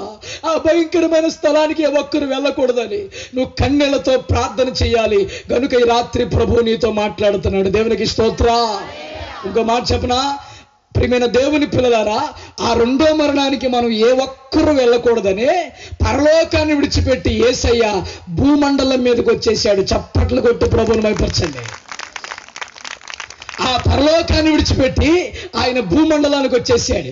ఆయన రాక పూర్వమే ఎంతో మంది భక్తులు యేసయ్య రాక కొరకు ప్రవచించారు. పాత నిబంధన గ్రంథకర్తలు యేసు ప్రభు రాక కొరకు ప్రవచించారు. ఆదికాండం 3:15, మరియు నీకును స్త్రీకిని నీ సంతానములకు ఆమె సంతానములకు వైరము కలగజేసేదను, అది నిన్ను తల మీద కొట్టును, నువ్వు దాన్ని మడిమి మీద కొట్టదవు. సంఖ్యాకాండం 24:17, నక్షత్రము యాకోబులో ఉదయించును, రాజదండం ఇశ్రాయేలీలో నుండి లేచును. అక్కడే 19వ వచనం, యాకోబు సంతానమున ఏలిక పుట్టును. యెషయా గ్రంథం 7:14, ప్రభు తానే ఒక సూచన మీకు చూపును, కన్యక గర్భవతి కుమారుని కనును, అతనికి ఇమ్మానుయేల్ అనే పేరు పెట్టబడును. యెషయా 9:6, ఏలనగా మనకు శిశువు పుట్టును, మన కుమారుడు ఉంచబడును, ఆయన భుజం మీద రాజ్యభారమును, ఆశ్చర్యకరుడు, ఆలోచనకర్త, బలవంతుడైన దేవుడు, నిత్యులకు తండ్రి, సమాధానకర్త. యెషయా గ్రంథం 11:1 యెషయి మొద్దు నుండి చిగురు పుట్టును, దాని వేరు నుండి అంకురం ఎదిగి ఫలించును. ఇర్మియా 23:5, నేను రాబోవు దినములలో దావీదుకి నీతి చిగురు పుట్టించెదను, అతడు రాజై పరిపాలన చేయును, వివేకముగా నడుచుకును, భూమి మీద నీతి కార్యములను జరిగించును అన్నాడు.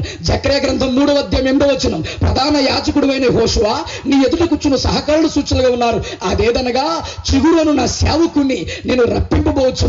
జకర్యా 6:12, చిగురు అని ఒకడు కలడు, అతడు తన స్థలములో నుండి చిగుర్చును, అతడే యెహోవాలయము కట్టును, అతడే యెహోవాలయము కట్టును, ఘనత వహించుకొని సింహాసనాసీనుడై ఏలును. చప్పట్లు కొట్టి ప్రభువుని. ఇన్ని ప్రవచనాలు ఎవరి గురించి రాయబడ్డాయంటే నా తండ్రి కోసం. దేవునికి స్తోత్ర. పాత నిబంధన గ్రంథకర్తలే కాక కొంతమంది మతోద్ధరకులు కూడా యేసు ప్రభు రాక కోసం ప్రవచించాడు. గౌతమ బుద్ధుడు, నేను మరణించిన తరువాత 500 సంవత్సరములకు ఒక మతోద్ధరకుడు జన్మించును, అతను నా వంటి 1-2 బుద్ధుల మీద కాదు గాని మానవుల పుత్రుల మీదనే పునాది వేయును, ఆయననే నమ్ముకొన్న ఒలియును అన్నాడు గౌతమ బుద్ధుడు. పారసిక గ్రంథం ఉంది, దానికి జ్ఞానుడైన జ్వారస్టార్ గారు గ్రంథకర్తగా ఉన్నాడు. ఆయన అంటున్నాడు, అంత్య దినములలో కన్యక కుమారుని కనును, ఆయన భూమి ఆకాశమును సృజించిన సర్వశక్తి గల వాక్యం అన్నాడు. దేవునికి స్తోత్ర. చైనా మత గురువుకు కంఫ్యూషస్ ప్రవచించాడు, పశ్చిమ దేశమున పాలస్తీనాలో పరిశుద్ధుడు జన్మించును అన్నాడు. గ్రీకు తత్వశాస్త్రజ్ఞుడైన ప్లేటో ప్రవచించాడు, మానవులకు ఉపదేశించుటకు ఒక స్మృతికర్త పైనుండి రావాలను, ఆయన అందరికన్నా పైవాడై ఉండవాలన్నాడు. కేశవ చంద్రసేన్ ప్రవచించాడు, ఏసే గాక ఈ అమూల్యమైన కిరీటములను భారత భూమి యందు ధరించువారు మరి ఎవరు లేరన్నాడు. చప్పట్లు కొట్టి ప్రభువుని మహిమపరచండి. అంతమంది పాత నిబంధన గ్రంథకర్తలు, ఎంతమంది మతోద్ధరకులు ఒకే ఒక రక్షకుని కోసం ప్రవచించారు. ఆయన ఈ రాత్రి ఇక్కడ ప్రకటించబడుతున్న నజరేయుడైన యేసు, ఆయన పేరు ఆశ్చర్యకరుడు, ఆలోచనకర్త, బలవంతుడైన దేవుడు, నిత్యులకు తండ్రి, సమాధానకర్త, శాంతి ప్రదాత, అబ్రహాము ఇస్సాకు యాకోబుల దేవుడు, చాలిన దేవుడు, మారనివాడు, మార్పు చెందినవాడు, నిన్న నేడు నిరంతరము ఏకరీతిగా ఉన్నవాడు, స్తుతులకు పాత్రుడు, స్తోత్రార్హుడు, సింహాసనాసీనుడు, యెహోవా రాపోయిన దేవుడు, యెహోవా షమ్మైన దేవుడు, యెహోవా షాలోమైన దేవుడు, ఎబెనెజర్ దేవుడు, ఎల్సదాయి దేవుడు, యెహోవా ఎల్రోయి దేవుడు, యెహోవా నిస్సీ దేవుడు, యెహోవా సిద్కేను దేవుడు, యెహోవా ఓసేను దేవుడు, యెహోవా మెగదిషిము దేవుడు.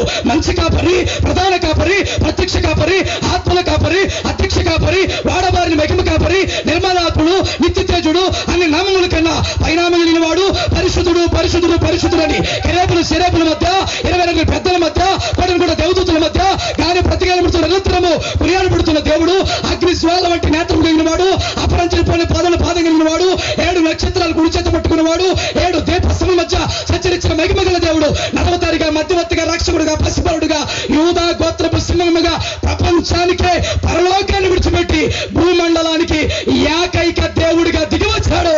అన్ని ప్రవచనములు కూడా ఆయనలో నెరవేరిపోయినాయి. దేవునికి స్తోత్ర. అన్ని ప్రవచనాలు నా యేసేలో నెరవేరిపోయినాయి. ఎక్కడ పుడతాడో ప్రవచనం, యూదయా దేశ బెత్లెహేమా, ఎంత మాత్రం అల్పమైన దానవు కావు. ప్రపంచాన్ని 7 ఖండాలకు భాగించారు. ఆసియా, ఆఫ్రికా, ఐరోపా, ఆస్ట్రేలియా, ఉత్తర అమెరికా, దక్షిణ అమెరికా, అంటార్కిటికా. 7 ఖండాల్లో పెద్ద ఖండం ఆసియా ఖండం. ఇందులో చిన్నవి పెద్దవి 76 దేశాలు ఉన్నాయి. 76 దేశాలు. పాలస్తీనా ఒక దేశం. పాలస్తీనానికి ముఖ్య పట్టణం యెరూషలేం. యెరూషలేంకి 6 కిలోమీటర్ల దూరంలో ఉన్న కుగ్రామం బెత్లెహేం. ప్రపంచపు నడిబొడ్డులో పుట్టాడేసయ్యా. తూర్పుకు నేనే దేవుడును, పడమరకు నేనే దేవుడును, ఉత్తరమునకు దక్షిణమునకు నేనే. చప్పట్లు కొట్టి ప్రభువును మహిమపడతా. నలుదిక్కులకు నేనే దేవుడను, నలుదిక్కులకు నేనే దేవుడు. ఈరోజు వరల్డ్ మ్యాప్ మీరు చూస్తే బెత్లెహేం ప్రపంచపు మధ్యలో ఉంది. చప్పట్లు కొట్టి ప్రభువును మహిమపరచండి. యేసయ్య నడిబొడ్డు స్థానంలోకి వచ్చాడు. చప్పట్లు కొట్టండి గట్టిగా. హల్లెలూయా. యేసయ్యకి 42 తరాల చరిత్ర ఉంది. ఎంత మాట్లాడాలి మీరందరూ? మిమ్మల్ని ఎవరినైనా లేపి మీ నాన్నగారి పేరేంటంటే మీ నాన్నగారి పేరు చెప్పేస్తారు. మీ నాన్నగారి పేరు, తాతగారి పేరు చెప్పండి, చెప్పేస్తారు. తాతగారి నాన్నగారి పేరు, ముత్తాత పేరు ఎవరైనా ఉంటే చెప్పగలరు? ఇక్కడ ఎవరున్నారా? ఒకవేళ చెప్పచ్చు గుర్తుంటే. ముత్తాత నాన్న పేరు చెప్పడం మాట్లాడరుగా. ఇక ముత్తాత నాన్న పేరు చెప్పడం ఎవరి తరం కాదు. దేని స్తోత్ర. కానీ యేసు ప్రభు దగ్గర నుండి వెనక్కి వెళ్తే 42 తరాల చరిత్ర కలిగిన దేవుడు నేను ప్రకటిస్తున్న నజరేయుడైన యేసు. చప్పట్లు కొట్టి ప్రభువును మహిమపరచండి. హల్లెలూయా. అబ్రహాం ఇస్సాకుని కెరను, ఇస్సాకు యాకోబుని కెరను, యాకోబు యూదాను అతని అన్నదమ్ముని కెరను, యూదా తామరనందు పెరేసును జెరహును కెరను, పెరేసు యెస్రోమును కెరను, యెస్రోము ఆరామును కెరను, ఆరాము అమ్మినాదాబుని కెరను, అమ్మినాదాబు నైసూను కెరను, నైసూను సల్మాను కెరను, సల్మాను రాగాబునందు బోయాజుని కెరను, బోయాజు రూతునందు ఒబేదుని కెరను, ఒబేదు యెస్సేని కెరను, యెస్సే రాజైన దావీదుని కెరను, ఉరియా బారిన ఆమెను దావీదు సొలొమోను కెరను, సొలొమోను రెహబామును కెరను, రెహబాము అబియాని కెరను, అబియా ఆశాని కెరను, ఆశా యెహోషాపాతుని కెరను, యెహోషాపాతు యెహోరాముని కెరను, యెహోరాము ఉజ్జియాని కెరను, ఉజ్జియా యోతాముని కెరను, యోతాము ఆగాజుని కెరను, ఆగాజు ఇజికేని కెరను, ఇజికే మనిషిని కెరను, మనిషి ఆమోను కెరను, ఆమోను యోషియాను కనెను. యూదులు బబులోను కాలంలో యోషియా యొకన్యాను అతని సహోదరుని కెరను. బబులోను కాలం తర్వాత యొకన్యా షైల్తేని కెరను, షైల్తేను జెరుబ్బాబెలుని కెరను, జెరుబ్బాబెలు అబిహూదుని కెరను, అబిహూదు ఎల్యాకీముని కెరను, ఎల్యాకీము ఆజోరుని కెరను, ఆజోరు సాదోకుని కెరను, సాదోకు ఆకిముని కెరను, ఆకిము ఎలుహూదుని కెరను, ఎలుహూదు ఎలియాజుని కెరను, ఎలియాజరు మత్తాని కెరను, మత్తాను యాకోబుని కెరను, యాకోబు మరియా భర్త అయిన యోసేపుని కెరను. ఆమె యందు క్రీస్తు అనబడిన యేసు పుట్టెను. దేవునికి స్తోత్ర. ఎన్ని తరాల చరిత్ర? నా యేసుకి తప్ప ప్రపంచంలో ఎవ్వడికి ఇంత చరిత్ర లేదు. చప్పట్లు కొట్టు ప్రభువు. 42 తరాల చరిత్ర కలిగిన దేవుడు. దేవునికి స్తోత్ర. వచ్చిన దేవుడు 33.5 సంవత్సరాలు భూమి మీద ఉన్నారు. 30 సంవత్సరాలు తండ్రి ఇంటి వద్ద ఉన్నారు. 3.5 సంవత్సరాలు గలిలయ, సమరయ, యూదయ ప్రదేశం అందంతటా పరలోక రాజ్యం సమీపించినది. మీరు మారు మనస్సు. గుడ్డు వారికి చూపించారు, మోగవారికి మాటలు ఇచ్చారు, చెవిటి వారికి వినికిడిచ్చారు, పక్షవాగులను బాగు చేశారు, కుష్ఠరోగులు శుద్ధులుగా చేశారు, చనిపోయిన వారిని సహితం లేపి లేపి లేపి ఆఖరిలో సర్వ మానవులందరి పాప పరిహారార్థమై అర్ధరాత్రి అరెస్టు చేయబడి అన్యాయమైన తీర్పులు పొంది కళ్ళకు గంతలు కట్టి పెళ్ళును కొట్టి నిన్ను కొట్టిన వాడెవరో ప్రవచించమన్నారు. మోము మీద ఉమ్ములు ఊశారు, వీపు మీద పిడుగుతులు గుద్దారు, అరచేతులతో గడ్డం పెరికేశారు, అరచేతులతో చెంపల మీద కొట్టారు, ముళ్ళతో కిరీటం మళ్ళీ తలకి పెట్టి రెళ్ళు తదిమితే ఆ ముళ్ళు తల భాగములోనికి నెదల భాగములోనికి దిగి రక్తధారలు కారుతున్నాయి. ఒక గుదుబండ కానించి ఒక్కటి తక్కువ 39 కొరడా దెబ్బలు. ఆ కొరడాకి చివర గాలపు ముళ్ళు ఉంటుందండి. రోమా కొరడా సైన్యం ఒక్కొక్క 4 శాఖలు ఉంటాయండి. ఒక్కొక్క శాఖకి 4 గాలపు ముళ్ళు ఉంటాయి. 4 4 16 గాలపు ముళ్ళు. అంటే ఒక్క కొరడా ఇలా గెలిపించేలా లాగితే 16 చోట్ల శరీరము చీల్చుకొని వచ్చేస్తుందండి. 16 చోట్ల శరీరము చీల్చుకొని వచ్చేస్తుంది. ఇక్కడ ఆగితే ఒక మాట చెప్తాను, జాగ్రత్తగా వినండి. ఇక్కడ ఒక మాట చెప్తాను, వినండి. ప్రియమైన దేవుని బిడ్డలారా, the passion of the Christ cinema తీశారండి ఇంగ్లీష్లో. The passion of the Christ cinema తీశాడు. తీసిన డైరెక్టర్ పేరు మెల్ గిబ్సన్ అండి, మెల్ గిబ్సన్. ప్రియమైన దేవుని బిడ్డలారా, యేసు ప్రభు వారి యొక్క శిలువ శ్రమలను కళ్ళకట్టినట్లుగా ప్రపంచానికి చూపించాలి. నా దేవుడు ఎన్ని బాధలు పడ్డాడో, ఎంత శ్రమ పడ్డాడో అది ప్రజలందరికీ కళ్ళకట్టినట్లుగా చూపించాలని ఒక వ్యక్తిని ఎన్నుకున్నాడు. ఆయన పేరు Jim Caviezel. Hero Jim Caviezel. నేను నీకు డబ్బిస్తా, నువ్వు యాక్ట్ చే అన్నాడు. ఏమిస్తా? నీకు డబ్బిస్తా, నువ్వు యాక్ట్ చే. డబ్బిస్తానన్నాడు కదా, యాక్ట్ చేద్దామని రంగంలోకి దిగాడు. యేసు ప్రభు ఎవరో అతనికి తెలియదు. ఆయన పొందిన శ్రమలు ఏంటో ఆయనకి తెలియదు. యేసు ప్రభు గురించి ఏ కోసానా తెలియదండి. డబ్బిస్తానన్నాడు డైరెక్టర్. నేను యాక్ట్ చేద్దామని ప్రియమైన దేవుని బిడ్డలారా వచ్చాడండి. అలాగా సన్నివేశాలు తీయటం ప్రారంభించారు. ఇదిగో వినండి ప్రియమైన దేవుని బిడ్డలారా, ఇప్పుడు కొరడా కొట్టే సన్నివేశం వచ్చింది. ఇందాక చెప్పే కదా, రోమా కొరడా సైన్యం 4 శాఖలు ఉంటాయి. ఒక్కొక్క దానికి 4 గ్యాలప్ ముళ్ళు ఉంటాయి. 4 4 16 గ్యాలప్ ముళ్ళు. ఒక్క దెబ్బ కొడితే 16 చోట్ల చీల్చుకొచ్చేస్తుంది. ఇప్పుడు వెంటనే జిమ్ క్యావ్జెల్ అనే వ్యక్తికి ఆర్టిఫిషియల్ స్కిన్ తగిలించారండి.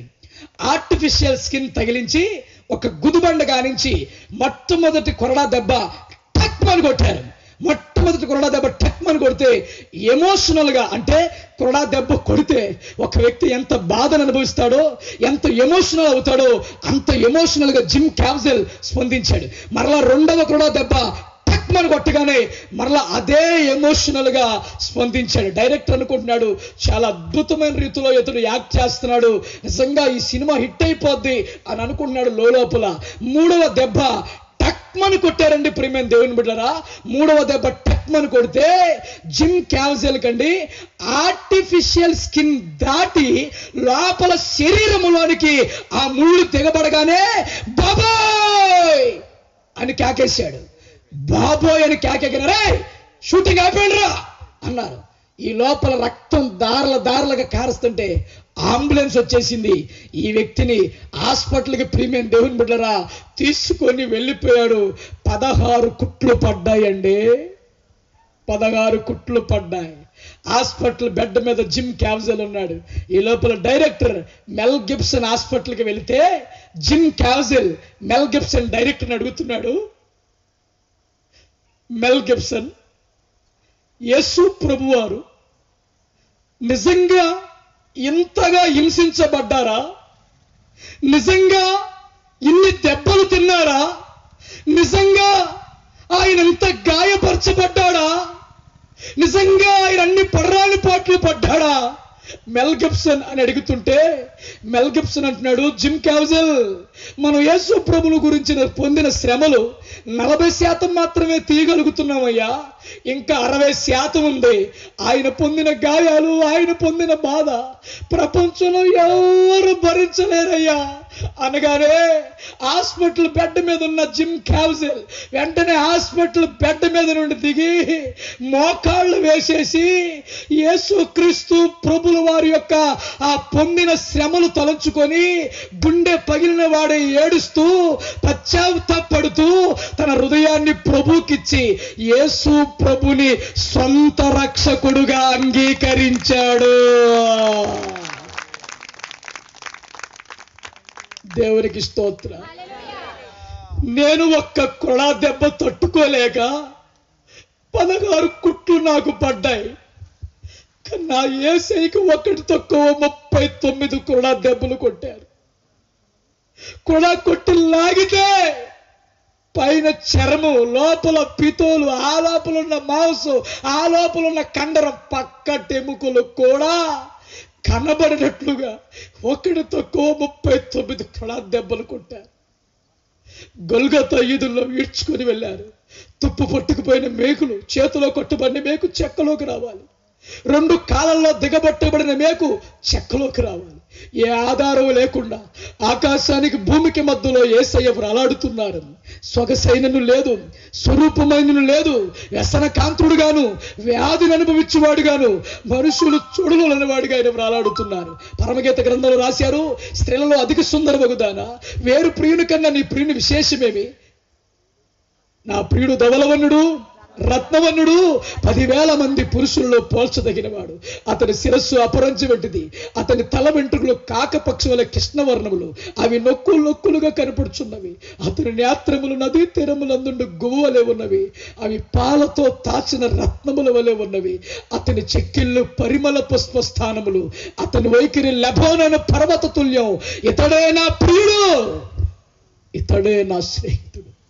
10,000 మందిలో సుదృఢని యేసయ్య నీకోసం నా కోసం కురూపిగా మారిపోయాడు, రూపము లేనివాడిగా మారిపోయాడు. అమ్మా, ఈవేళ సాయంత్రం 4 గంటలకి నా స్నేహితురాలు ఇంటికి వస్తున్నారు. వాళ్ళకి టిఫిన్ టీ సిద్ధం చేయించాలి. నీ ముఖం మాత్రం చూపించడానికి వీలు లేదంది శాంతి తన తల్లి మేరీతో. మేరీ ఆ కిచెన్ రూములో ఆ స్నేహితురాలు కావాల్సిన గారెలు, టిఫిన్, టీ అన్ని తల్లి సిద్ధం చేస్తుంటే కూతురు వరండాలో కూర్చున్న స్నేహితురాలకి అన్ని వడ్డిస్తుంది. వాళ్ళు తింటూ అబ్బా అబ్బా ఎవరు చేశారే, చాలా బాగున్నాయి, టేస్ట్గా ఉన్నాయంటే ఆ తల్లి కిచెన్ రూములో తలుపు పక్క నిలబడి ఆ పొగడతలని వింటుంది. ఆ పొగడతలని విని తట్టుకోలేక ఉండబట్టలేక ఆ వరండాలో ఉన్న స్నేహితురాల దగ్గరికి వచ్చి నేనే చేశానమ్మా అంది. వెంటనే కూతుర్ని ఎవరే ఈమె అని అడిగారు స్నేహితురాలు. ఈమె మా పని మనిషి అంది. మా పని మనిషి అనగానే తల్లికి గుండె పగిలిపోయి, సొంత కూతురు స్నేహితురాలు ముందు నన్ను పని మనిషి అంది. తల్లి గబగబా కిచెన్ రూమ్లోకి వెళ్ళి బెక్కి బెక్కి ఏడుస్తుంది. స్నేహితురాలు తిన్నారు, తాగారు, ఎవరి దారిన వెళ్ళిపోయారు. కూతురు చరాచరమంటూ లోపలికి పరిగెత్తుకొచ్చి అంటుంది, నీలాంటి తల్లి ఉన్నా ఒకటే, చచ్చిపోయినా ఒకటే, వికృత రూపమైన రూపముతో రావద్దంటే వచ్చి నా స్నేహితురాల ముందు పరువు తీశావు అంటుంటే ఆ తల్లి అంటుంది, అమ్మా ఒక్క మాట చెప్తాను వింటావా?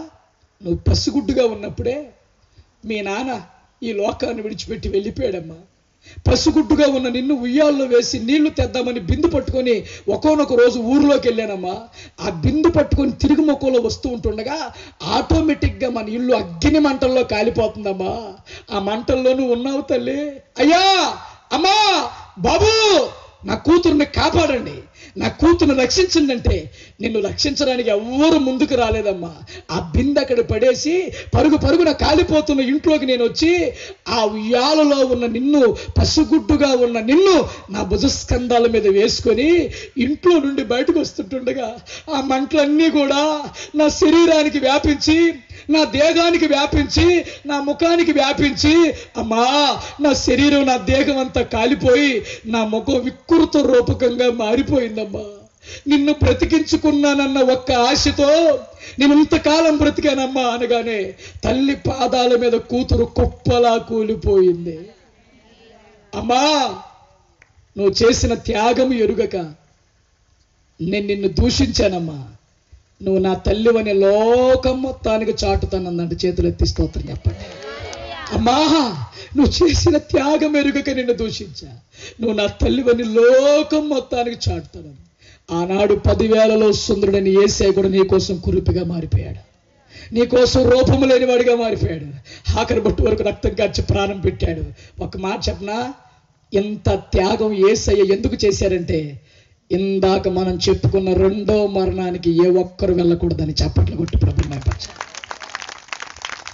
ఇందాక మనం చెప్పుకున్న 2వ మరణానికి ఏ ఒక్కరు వెళ్ళకూడదని నా యేసయ్య ఎంత త్యాగం చేశారు. దేవునికి స్తోత్ర. ఈ రాత్రి నువ్వు మారు మనసు పొంది నీ హృదయాన్ని ప్రభుకిచ్చి నాకు రక్షణ బాప్తిసం కావాలని హృదయంలో ప్రభువుని చేర్చుకోగలిగినట్లయితే, యేసు రక్తం చేత నువ్వు కడగబడితే రెండవ మరణాన్ని ఈ రాత్రే నువ్వు తప్పించుకుంటావు. ఈ రాత్రే నువ్వు తప్పించుకుంటావు. దేవునికి స్తోత్ర. మీకు చెప్తున్నా వినండి, రెండో మరణం అలాంటిది కాదండి. పాతాళం నోరు తెరిచి చూస్తుందని రాశారు. అనారుష్టి చేతను ఉష్ణము చేతను మంచునీళ్ళు ఎగసిపడినట్లుగా పాపం చేసే వారిని పట్టుకుంటుందని రాశారు. ఇంకొక మాట చెప్పనా, పాతాళం దెయ్యాలనే భయపెట్టింది. ఎవరిని? దెయ్యాలనే భయపెట్టింది. గెరాసేన దేశంలోకి యేసు ప్రభు వారు ఎంటర్ అయితే 2000 అపవిత్రాత్మ పట్టినోడు అంటాడు, సర్వోన్నతుడైన దేవుని కుమారుడా, మాతో నీకేం పని? మమ్మల్ని బాధపరచడానికి వచ్చావా? పాతాళమునకు పొమ్మని మాకు ఆజ్ఞాపించవద్దు అని దండం పెట్టిని అంట. అనండి, ఎవరికి? యేసయ్యకి. ఎందుకు దండం పెట్టిని? అయ్యా, పాతాళానికి పొమ్మని మాకు. ఆ దెయ్యాలే గజగజలాడిపోయినాయి. అక్కడ పందుల మందు ఉందయ్యా, ఆ పందుల మందులోకి వెళ్ళుటకు మాకు. నేను అడుగుతున్నాను, సహోదర సహోదరి, ఎవరి చెల్లి, ఎవరి తమ్ముడు, ఆ పాతాళం చూసి దెయ్యాలే గజగజలాడిపోతే మానవుడు ఏ పాటోడు? మానవుని ఆత్మ ఏ పాటిది? అవే దండం పెట్టేసి వద్దయ్యా. ఏది? ఆ భయంకరమైన నరకం, ఆ పాతాళం వద్దయ్యా. ఈ రాత్రి ఆ భయం నీకు కలిగితే ఇక్కడే ప్రభువుకు నువ్వు లోబడిపోతావు. ఆ వణుకు నీలో ఉంటే నామకార్థమైన జీవితాన్ని విడిచిపెట్టేస్తావు. పాత రోత శాప జీవితాన్ని విడిచిపెట్టేస్తావు. ఈ రాత్రి ప్రభువుకి నీ మనసిచ్చి వెళతావు. చేతులెత్తి ప్రభు స్తోత్రం చెప్పండి. ఎందుకంటే ఇది చాలా భయంకరమైనది. యెషయా గ్రంథం 30వ అధ్యాయం 33వ వచనం మీరు చదివితే, పూర్వం నుండి తోపేతు సిద్ధపరచబడి ఉన్నది. చెప్పండి, ఏది? తోపేతు సిద్ధపరచబడి, అది మెలేకు దేవతకు సిద్ధపరచబడింది. విస్తార కాష్టకములతో గంధక ప్రవాహం వలె యెహోవా ఊపిరి దాన్ని రగులో పెట్టెను అని రాశారు. కింద ఫుట్ నోట్లో ఏముంటుందంటే హేయమైన శ్మశానం అనండి. మళ్ళా చెప్పాలి, కింద ఏముంటది? హేయమైన శ్మశానం. చూసారా? తోపేతు అన్న దగ్గర కింద ఏముందనా? ఇప్పుడు దీని పేర్లు చెప్పనా? రెండో మరణం, నరకం, అగ్నిగుండం, పాతాళం, యాతనకరమైన స్థలం, బాధగల స్థలం, ఏడ్చే స్థలం, హేయమైన శ్మశానం. మనం ఎవరైనా చనిపోతే ఊరవతల శ్మశానంలోకి వెళ్తాం. అది ఉదయం వెళ్ళినా రాత్రి నిశ్శబ్దంగా ఉంటుంది. ఈ శ్మశానం నిశ్శబ్దంగా ఉండే శ్మశానం కాదు. ఇది కేకల బొబ్బలతో ఉండే శ్మశానం. ఆర్పండి బాబు, రక్షించండి బాబు, కాపాడండి బాబు, ఆర్తనాలు, ఆక్రందన, పెడబొబ్బులు, రొమ్ములు బాదుకుంటూ పండ్లు కోరుకుంటా. అందుకే దానికి పెట్టబడిన పేరు ఏ శ్మశానం? హేయమైన శ్మశానం. ఎవరు ఆ శ్మశానానికి వెళ్లకుండా ఉందురుగాక. చేతులెత్తి ప్రభుకు ఒకసారి స్తోత్రం చెప్పండి. హల్లెలూయా. మీకు మాట చెప్పనా? పాతాళం మొట్టమొదట మనుషుల కొరకు తయారు చేయబడలేదు. మళ్ళానండి, మళ్ళానాలి. పాతాళం మనుషుల కొరకు చెప్పాలి. ఎవరి కోసం తయారు చేయబడిందో ఒక మాట చెప్తాను. ప్రియమైన దేవుని బిడ్డలారా, ప్రియమైన దేవుని బిడ్డలారా, కోటాని కోట్ల దేవదూతలు దేవుడు ఏర్పాటు చేసుకున్నారు. వారిలో ప్రధాన దూత, ఆమె పేరు తేజో నక్షత్రమా వేకువ చుక్క. ఆమె ముందు వరుసలో ఉంటే, ఆ దేవదూత ముందు వరుసలో ఉంటే ఆడ వెనకాల కొన్ని దేవదూతలు ఉంటాయి. చెప్పండి, ఆడు పాడితేనే వీళ్ళందరూ మాట్లాడాలి. మీరందరూ పాడాలి. దేవుని స్తోత్ర. వీడు పాడుతుండగా ఒకనొక రోజు వీళ్ళలోకి ఏమొచ్చిందంటే గర్వం. మాట్లాడలే మీరందరూ? గర్వం. లోపల అన్యాయం పెంచేసుకొని, నేను కూడా దేవునితో సమానంగా ఉండాలి, నా పార్టీకి కొంతమందిని తిప్పుకొని నేను కూడా పక్కన పార్టీ పెడితే నేనే వాళ్ళకి రాజుగా ఉంటా, వాళ్ళందరూ నన్ను కొనియాడతారు, నన్ను మహింపరుస్తారండి. కొంతమందిని యాంటీగా తిప్పేసుకొని ఇక డైరెక్ట్గా యుద్ధానికి వెళ్ళిపోయాడంట. ఎవరి మీదకే? చెప్పాలి మీరందరూ. దేవుని మీదకి డైరెక్ట్గా యుద్ధానికి వెళ్ళిపోయాడంట. దేవుని మీదకి వెళ్ళిపోతే దేవుడు అనుకుంటున్నాడు, ఈయన్ని ప్రధాన దూతగా చేశాను, తేజో నక్షత్రమా వేకువ చొక్కాని మంచి పోస్ట్ ఇచ్చా, మంచి అధికారం ఇస్తే ఇప్పుడు నాతోనే సమానంగా ఉండాలని కొంతమందిని తన వైపుకు తిప్పుకొని నా మీదకే యుద్ధానికి వస్తాడని ఒక్క తనుదంతే ఆడి పరలోకంలో నుండి కటిక చీకటి బిలాములోనికి పడ్డాడు. చప్పట్లు కొట్టి ప్రభువుని మైపరచండి. ఒక మాట చెప్పన, ఆడి కొరకు తయారు చేయబడిందే మలనాలే. మనుషుల కోసం ఎక్కడ మొట్టమొదట నా దేవుడు తయారు చేయలేదండి. అపవాదికి, అపవాది దోతలకు తయారు చేయబడిందే కటిక చీకటి బిలం. అయితే ఈ ఉద్దేశం ఏంటి చెప్పనా, నేను నా దోతలు మాత్రమే ఈ కటిక చీకటి బిలంలో ఉండటానికి వీల్లేదు. నేను ఆయన్ని ఎలాగో ఏమీ చేయలేకపోతున్నాను కాబట్టి ఆయన పోలికలో ఆయన స్వరూపంలో ఉన్న మనుషులందరినీ నా వైపుకి తిప్పుకుంటే నాతో పాటు వాళ్ళు కూడా ఉంటారు. ఎక్కడ? అందుకే ఆడు ఒకడికి తాగుడనే దెయ్యం, ఒకడికి పేకాట అనే దెయ్యం, ఒకడికి సిగరెట్లు అనే దెయ్యం, ఒకడికి వ్యభిచారం అనే దెయ్యం, ఒకడికి జోదం అనే దెయ్యం, ఒకడికి రకరకాల సినిమాలు అనే దెయ్యం, ఒకడికి సీరియల్ అనే దెయ్యం, ఒకడికి రకరకాలుగా వ్యసనాలనే దెయ్యాలు పెట్టి వాళ్ళందరిని ఆడు స్వాధీనం చేసుకొని ఏడిపించికి తిని వాళ్ళ ఆత్మలను ఆడు ఎక్కడ తీసుకెళ్ళిపోతున్నాడు చెప్పండి తమ్ముడు? తాగుడు, పేకాట, పొగ త్రాగటం, వ్యభిచారం, అక్రమ సంబంధాలు, జూదం, అల్లరితో కూడిన ఆటపాట్లు, అవన్నిటిలో ఒకవేళ బ్రతుకుతున్నారేమో రేపు అలాగే చనిపోతే ఆత్మ అగ్నిగుండంలోనికి ఆడెళ్ళిన పాతాళంలోకి వెళ్ళిపోతే ఈ రాత్రి కళ్ళు తెరిచి విడుదల పొందితే ఈ రాత్రే నీకు రక్షణ రాబోతుంది. చప్పట్లు కొట్టి ప్రభువుని మైపరచండి. దేవునికి స్తోత్ర. ఈరోజు త్రాగుడు వలన చాలా జీవితాలు చాలా భయంకరంగా ఉన్నాయండి. ద్రాక్షారసం విక్కిరింతల పాలు చేయును, మద్యం అల్లరి పుట్టించును. బ్రాందీ విస్కీ ఇది రక్తంలోకి వెళ్తే దీని ప్రభావం 0.01% ఎక్కితే మెదడు అస్థిమితంగా ఉంటుంది. 0.02% ఎక్కితే వడలు తిమ్మిరెక్కుతాయి. 0.03% ఎక్కితే మత్తెక్కుతుంది. 0.05% ఎక్కితే ఇతర రహస్యాలన్నీ బయట పెడతాడు. 0.07% ఎక్కితే తనలో తాను నవ్వుకొని పాటలు పాడుకుంటూ ఉంటాడు. 0.09% ఎక్కితే ఎక్కడ పడితే అక్కడ పడిపోతాడు. 1% ఇద్దరు వ్యక్తులు సహాయం లేనిదే లేవలేడు. 2% శ్వాస కష్టంగా ఉంటుంది. ఇక 3% సంతోషం కోసం తాగితే సంతాపం మిగిలింది. నలుగురు కోసం తాగితే నవ్వులు పాలయ్యాడు.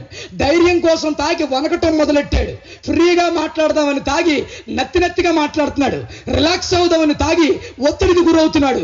అన్నీ మర్చిపోదామని తాగి తీరా తనను తానే మర్చిపోతున్నాడు. తీరా తాగిన తరువాత తేలిన ఫలితార్థం ఇదే. తమ్ముడు అన్నా ఏమన్నా ఉందా దీంట్లో? ఎంత అవమానం నానా. రా ఈ రాత్రి రా, నీ భయంకరమైన తాగుడని అలవాటుని మార్చగలిగిన ఏకైక దేవుడు నేను ప్రకటిస్తున్న నజరేయుడైన యేసు. ఎంతో మంది తాగుబోతులు మారిపోయారు. చప్పట్లు కొట్టి ప్రభువుని మైపరచండి. రా ఈ రాత్రి రా, నిన్ను ప్రేమిస్తున్నానా యేసయ్య. లోకం నిన్ను ద్వేషించిన, లోకం నీ తృణీకరించిన, నీ వల్ల నీ భార్య ఏడుస్తుంది, నీ వల్ల నీ పిల్లలు ఏడుస్తున్నారు. డాడీ అని తండ్రి అని ఎదరికి రాలేకపోతున్నారు. సాయంత్రం అయ్యే లోపల భర్త వస్తే భార్య భయపడి దాక్కుంటుంది. నా భర్త తాగొస్తున్నాడేమో, ఇల్లు కట్టుకోలేని పరిస్థితి, పిల్లలకి పెళ్లిళ్ళు చేయలేని పరిస్థితి. ఆ భయంకరమైన అలవాటు నుండి ఈ రాత్రి విడుదల పొందితే నువ్వు ఎక్కడైతే దిగజారిపోయావో అక్కడ మరలా నిన్ను నిలబెట్టబోతున్నా నా దేవుడా. గొప్ప కార్యం నీ జీవితంలో జరగబోతుంది. పొగ త్రాగుట వలన, సిగరెట్లు పీల్చుట వలన సంవత్సరానికి 100 లక్షల మంది చనిపోతున్నారు. 100 లక్షల మంది. టీవీ క్యాన్సర్ వ్యాధి వస్తుంది. ఊపిరితిత్తుల్లో బెజ్జాలు పడుతున్నాయి. శ్వాస పీల్చుకోలేని పరిస్థితుల్లోకి వెళ్ళిపోతున్నాడు. తమ్ముడు, ఆకారం కాని దాని కొరకు నువ్వు ఎలా రోకలిస్తావు? సంతృష్టి లేని దాని కొరకు నీ కష్టాజితం ఎలా వేయిపరుస్తావు? అది ఆహారమా? కాదే. మా ఏరియాలో ఒక ఆయన 20, 25, 30 పెట్టెలు తాగేవాడు. రోజుకి 20, 25, 30 పెట్టెలు అండి. సడన్ గా ప్రియమైన దేవుని బిడ్డలా భయంకరమైన అనారోగ్యానికి గురయ్యాడు. కాళ్ళు తీసేయాలి అన్నారు. హైదరాబాద్ హాస్పిటల్ తీసుకెళ్లి 40-50 లక్షల రూపాయలు ఖర్చు పెట్టారండి. 40-50 లక్షల రూపాయలు. ఎందుకంటే 25-30 పెట్టెలు ప్రతిరోజు మొత్తం అవయవాలన్నీ లోపల తినేసిది.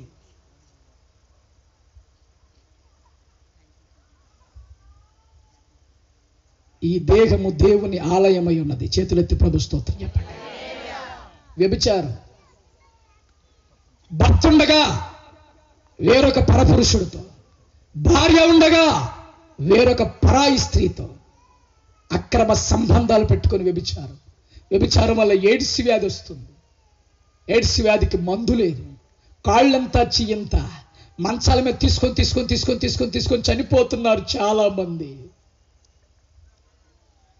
ఒకప్పుడు బలంగా రక్తంతో ఉన్నవాళ్ళు ఈరోజు కాళ్ళంతా చెయ్యంతా మంచాలకి అతుక్కుపోయి చచ్చిపోయిన వాళ్ళు ఎంతో మందిని చూసేవాడిని.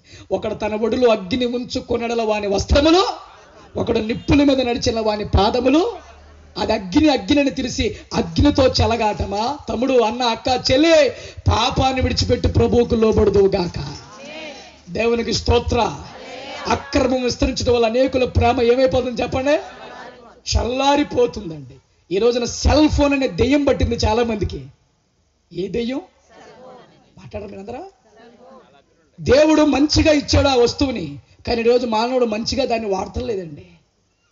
ఆ సెల్ ఫోన్ ద్వారాగా ఎన్నో కుటుంబాలు, ఎన్నో జీవితాలు నాశనం అయిపోతున్నాయి. మేము పాలకొల్లు మీటింగ్కి ట్రైన్లో వెళ్తున్నాం. కొంచెం దూరం అని ట్రైన్లో వెళ్తుంటే భయంకరమైన గొడవండి. భార్యాభర్తలు ఇద్దరికి భయం వేసింది మాకు. భయంకరమైన గొడవండి. ట్రైన్లోని కంపార్ట్మెంట్లో తన భార్య మీద భయంకరమైన రోషంతో కేకలేస్తున్నాడు. కారణం ఏంటో తెలుసా? తన భార్య వేరొక పరాయి పురుషుడికి మెసేజ్లు పెడుతుందంట సెల్ ఫోన్లో. అవతలోడి భార్య చెప్పిందంట, మీ ఆవిడి మా ఆయనకి ఏం పెడుతుంది? మెసేజ్. నువ్వు ఎవరికి మెసేజ్లు పెడుతున్నావు? తీ నీ ఫోన్ తీ, నీ లాక్ తీ అని కేకలేస్తున్నాడు. అందరూ ఉన్నారు. భయపడిపోయి లాక్ తీస్తే, ఆ లాక్ తీసిన తర్వాత మెసేజ్లు చూస్తుంటే ఆడికి ఏం చేయాలో తెలియక ఆడికి మెంటలు ఎక్కిపోయి దీన్ని గుద్దేస్తున్నాడు. నేనేంటో నీకు చూపిస్తాను, ఎంతేంటో నేను తెలుస్తానని. భయంకరమైన గొడవండి. మళ్ళా ఆడ తట్టుకోలేక మళ్ళా చివరికి వెళ్ళిపోయి, ఆ మెట్ల దగ్గరికి వెళ్ళిపోయి, నేను దూకేస్తా, నేను చచ్చిపోతా. మళ్ళా అమ్మాయి చేయి పట్టుకొని వెనక్కి లాగటం. ఎంత మాకు చూస్తే భయం వేసిందండి. 2 ఆడపిల్లలు ఉన్నారు. నీకెందుకు ఆ రోగం? 2 ఆడపిల్లలు ఉన్నారు. భర్త ఉండగా వేరొకటి మెసేజ్లు చేయటం ఏంటి? అక్రమం విస్తరించటం వల్ల అనేకుల ప్రేమ పాపముతో చెలగాటవా? పాపం విషము కంటే ప్రమాదమైనది. మీరు తెల్లారులు కూర్చుంటే ఇలాగే మాట్లాడతా నేను. తెల్లారులు నన్ను ఫస్ట్ టైం చూసుంటారు చాలా మంది. దేవునికి స్తోత్ర. హల్లెలూయా. మొత్తం చిట్టా అంతా బయటకు వచ్చేస్తుంది. ఏం చేయాలో తెలియదు బయటికి. దేవునికి స్తోత్ర. యవనస్తులు ఉన్నారు ఈ రోజున. తల్లిదండ్రులు కని పెంచి నవమాసాలు మోసి ఈ రోజున హై క్లాస్ స్కూళ్ళల్లో, కాలేజీలో చదివిస్తున్నారు. లక్షల రూపాయలు కడుతున్నారండి యవన పిల్లలకి. యవన పిల్లలకు లక్షల రూపాయలు వారు చెమట రక్తంగా మార్చి ఏ పని ఉంటే ఆ పని కొడవలు పట్టుకొని, కత్తి పట్టుకొని, పలుగులు పట్టుకొని, పారలు పట్టుకొని తల్లిదండ్రులు ఈ రోజున ఇళ్లలో పనిచేసుకొని పిల్లల్ని కాలేజీలకి, స్కూళ్ళకి పంపిస్తుంటే ప్రేమ దోమాని చట్టాపట్టాలు వేసుకొని తిరిగి తల్లిదండ్రుల యొక్క గుండె కోతను మిగిల్చి అవమానం తీసుకొస్తున్న యవన చెల్లి, యవన తమ్ముడు, జాగ్రత్త. పాపముతో చెలగాటమాడొద్దు. నీ తల్లి కన్నా నీ తండ్రి కన్నా మిన్నగా ప్రేమించేవారు ఎవరు లేరు. అంతకన్నా మిన్నైన ప్రేమ యేసయ్యది ఉంది. చేతులెత్తి ప్రభు స్తోత్రం చెప్పు. ఆ యేసయ్య ప్రేమ తర్వాత నీకు దొరికే ప్రేమ తల్లిదండ్రుల ప్రేమ. దాన్ని కోల్పోవద్దు యవన చెల్లి. దేవునికి స్తోత్ర. ఒకడు ప్రేమ అంటే ఏంట్రా అంటే ఆడు 10th క్లాస్ ఫలితాలు వచ్చిన తర్వాత తిరిగి ప్రేమ అంటే ఏంట్రా అంటే ఆడు 10th క్లాస్ ఫలితాలు వచ్చాక చెప్పాడు, లాస్ ఆఫ్ వాల్యుబుల్ ఎడ్యుకేషన్ అన్నాడంట.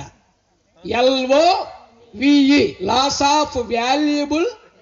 చదివి చెప్పండి, ప్రేమ అంటూ తిరిగి నా చదువంతా పోయింది అన్నాడంట. చెప్పండి ఏమైంది? పోయింది. ఇంకొకరిని ప్రేమ అంటే ఏంటంటే అని అడిగితే ఫేస్బుక్లో, ఇన్స్టాగ్రామ్లో, వాట్సాప్లో చాటింగ్ చేసి 2-3 గంటల వరకు చాటింగ్ చేసి కళ్ళు గుడ్ల గోబల్లాగా లోపలికి వెళ్ళిపోయి ఆడంటాడు లాస్ ఆఫ్ వాల్యుబుల్ ఎనర్జీ అన్నాడంటాడు. నా ఎనర్జీ అంతా మాట్లాడరేమా పోయింది. ఒక బాయ్ ఫ్రెండ్ తన గర్ల్ ఫ్రెండ్ అంట నా నేమ్ ఏం టైప్ చేసింది, నా పేరు అంటే కొంతమందికి బంగారం అని, కొండ అని, చంద అని పేర్లు పెట్టుకుంటారు కదా. అసలు నా పేరు ఏం పెట్టుకుందో ఆడికి ఆత్రం తాక ఆ అమ్మాయి సెల్ ఫోన్ తీసుకొని చూస్తే టైం పాస్ 20 అని టైప్ చేసిందంట. ఆడికి మైండ్ బ్లాక్ అయిపోయింది. టైం పాస్ 20 అంటే నీ కింద 19 మంది ఉన్నారా నువ్వు? లవ్ అంటే ఏంటి? ఇప్పుడు టైం పాస్, వాడుకొని వదిలేస్తా. అలాగే ఆత్మహత్యలు చేసుకుని తల్లిదండ్రులు గుండెల పగిలేలాగా ఏడ్చి వాళ్ళు ఆత్మహత్యలు చేసుకుని వాళ్ళు కూడా ఎందుకు ఈ సమాజంలో మేము బతకటం ఎందుకని ఊరేసేసుకొని పురుగుల మందు దాగి తల్లిదండ్రులు చచ్చిపోవడానికి కారణమవుతున్న యవన బిడ్డలారా, ఈ రాత్రి మీరు మారు మనసు పొందుదురుగాక. నిజమైన ప్రేమ ఒకే ఒకటి లోకంలో నా యేసయ్య ప్రేమ. అది స్వార్థము లేనిది. చప్పట్లు కొట్టో. అది ఏ బదులు ఆశించదు. ఈ లోక ప్రేమ అవసరాలు తీరిన తర్వాత వాడుకొని వదిలేసేది. యేసయ్య ప్రేమ నిన్ను ఎంతగానో ప్రేమించే ప్రేమ. అది శాశ్వతమైన ప్రేమ. దేవునికి స్తోత్రం. హల్లెలూయా. అందుకే అక్రమ సంబంధాలు, పాపం, రోత, శాప జీవితం విడిచిపెట్టుదురుగాక. వీటన్నిటిని ఆడు లోపలికి తీసుకొచ్చి ఇప్పుడు ఆడు చేసే పని అంటే ఆడుతో పాటు ఎక్కడ తీసుకెళ్ళిపోతున్నాడు చెప్పండి? ఆ నరక కోపాన్ని రాత్రి తప్పించుకోవాలంటే నీ పాపాన్ని ప్రభు దగ్గర ఒప్పుకొందువుగాక. నీ అవిధేయతను ప్రభు దగ్గర ఒప్పుకొందువుగాక. నీ నామకార్థమైన జీవితం విడిచిపెట్టుదువుగాక. అంటే నాకు సేవకులు ఇచ్చిన టైం అయిపోయింది కాబట్టి నేను ముగిస్తున్నా, లేకపోతే ఇంకా చెప్తాను నేను. దేవుని స్తోత్రం. అపరాధములు, దోషములు విడిచిపెట్టుదురుగాక. అలా విడిచిపెట్టి మారు మనసు పొంది ఈ రాత్రి అయ్యా నువ్వు నాకు కావాలంటే రెండో మరణం ఈ రాత్రి నువ్వు తప్పించుకుంటా. ఆఖరిగా ఒక్క మాట చెప్తున్నా, రెండో మరణం మనం తప్పించుకుంటే మన కోసం పరలోక రాజ్యం రెడీగా ఉంది. కొట్టో, చప్పట్లు కొట్టో. పరలోక పట్టణానికి మరొక పేరు నూతన యెరూషలేము. 12 పునాదులు ఉన్నాయి. 12 పునాదులు 12 రత్నాలతో అలంకరింపు చేశాడు. 12 గుమ్మాలు ఉన్నాయి. 12 గుమ్మాలు 12 ముత్యాలతో అలంకరింపు చేశాడు. ఒక్కొక్క గుమ్మం దగ్గర ఒక్కొక్క దేవదూత కాపలా కాస్తుంది. పట్టణపు రాజవీధి మధ్యలో సింహాసనం వేయబడుతుంది. మహారుతుడు కూడా సింహాసనం మీద కూర్చుంటాడు.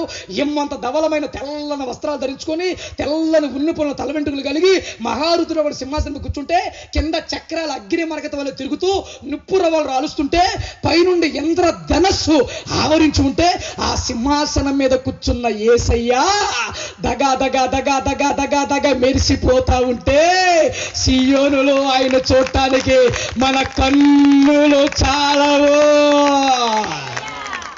దేవునికి స్తోత్రం. ఇప్పుడు దాకా తారు రోడ్లు, మట్టి రోడ్లు, సిమెంట్ రోడ్లలో తిరిగాం. అక్కడికి వెళితే నా యేసయ్య శుద్ధ సువర్ణం బంగారుపు వీధుల్లో తెప్పబోతున్నాడు. ఏ వీధిలో? ఇప్పుడే వెళ్ళిపోయినట్టుందండి అన్న వాళ్ళు చేయొద్దండి ఒకసారి. మీకు అనిపించలేదా? అబ్బా అనిపిస్తుందండి సేవకులకి. ఇప్పుడు ఇలా చెప్తేనే ఎంత ఆనందంగా ఉంటే అక్కడికి వెళితే అదే కదా మన గురి, అదే కదా మన గమ్యం, అదే కదా మన ధ్యేయం, అదే కదా మన లక్ష్యం. అందుకొరకే కదా నా ప్రభువుని మనం అంగీకరించాం. చప్పట్లు కొట్టో.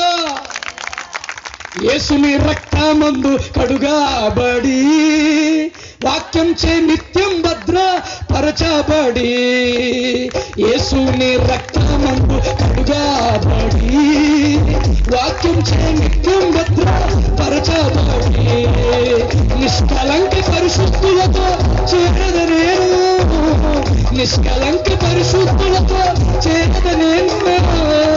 కంగారు ఇది తిరిగేదాను, కంగారు ఇది తిరిగేదాను.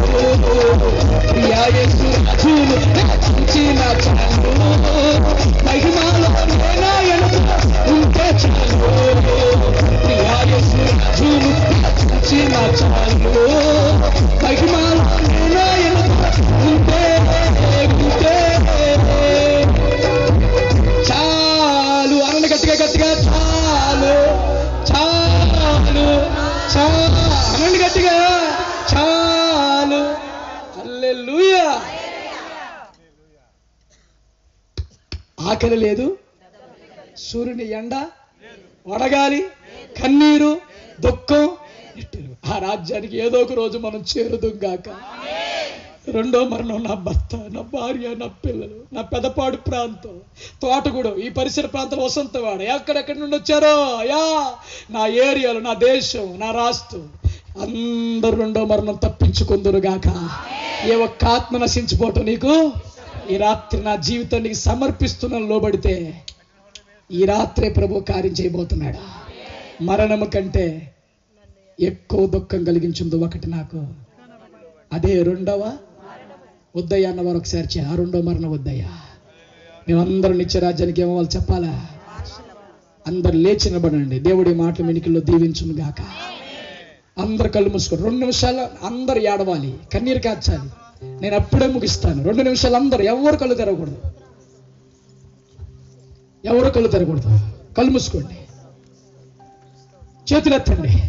మంచి వాతావరణం ఇచ్చాడు యేసయ్య. ఈ రోజు ఈ రాత్రి నాతో మాట్లాడేవా తండ్రి అన్నవారు చేతులు ఎత్తాలి. సేవకులు కూడా, సేవకులు మీ ప్రాంతాలకి క్షేమకరంగా ఉండడానికి ఏర్పాటు చేశాడు దేవుడు. ప్రసంగి గ్రంథము 7వ అధ్యాయము 26వ వచనం, మరణము కంటే ఎక్కువ దుఃఖం కలిగించు ఒకటి నాకు, అదే 2వ మరణం. ఈ భూ సంబంధమైన మరణానికి దుఃఖం. కొద్ది నిమిషాలు ఏడుస్తారు, కొన్ని గంటలు ఏడుస్తారు, మరవలేకపోతే కొన్ని రోజులు, అక్కడితో ఈ దుఃఖం సమాప్తం.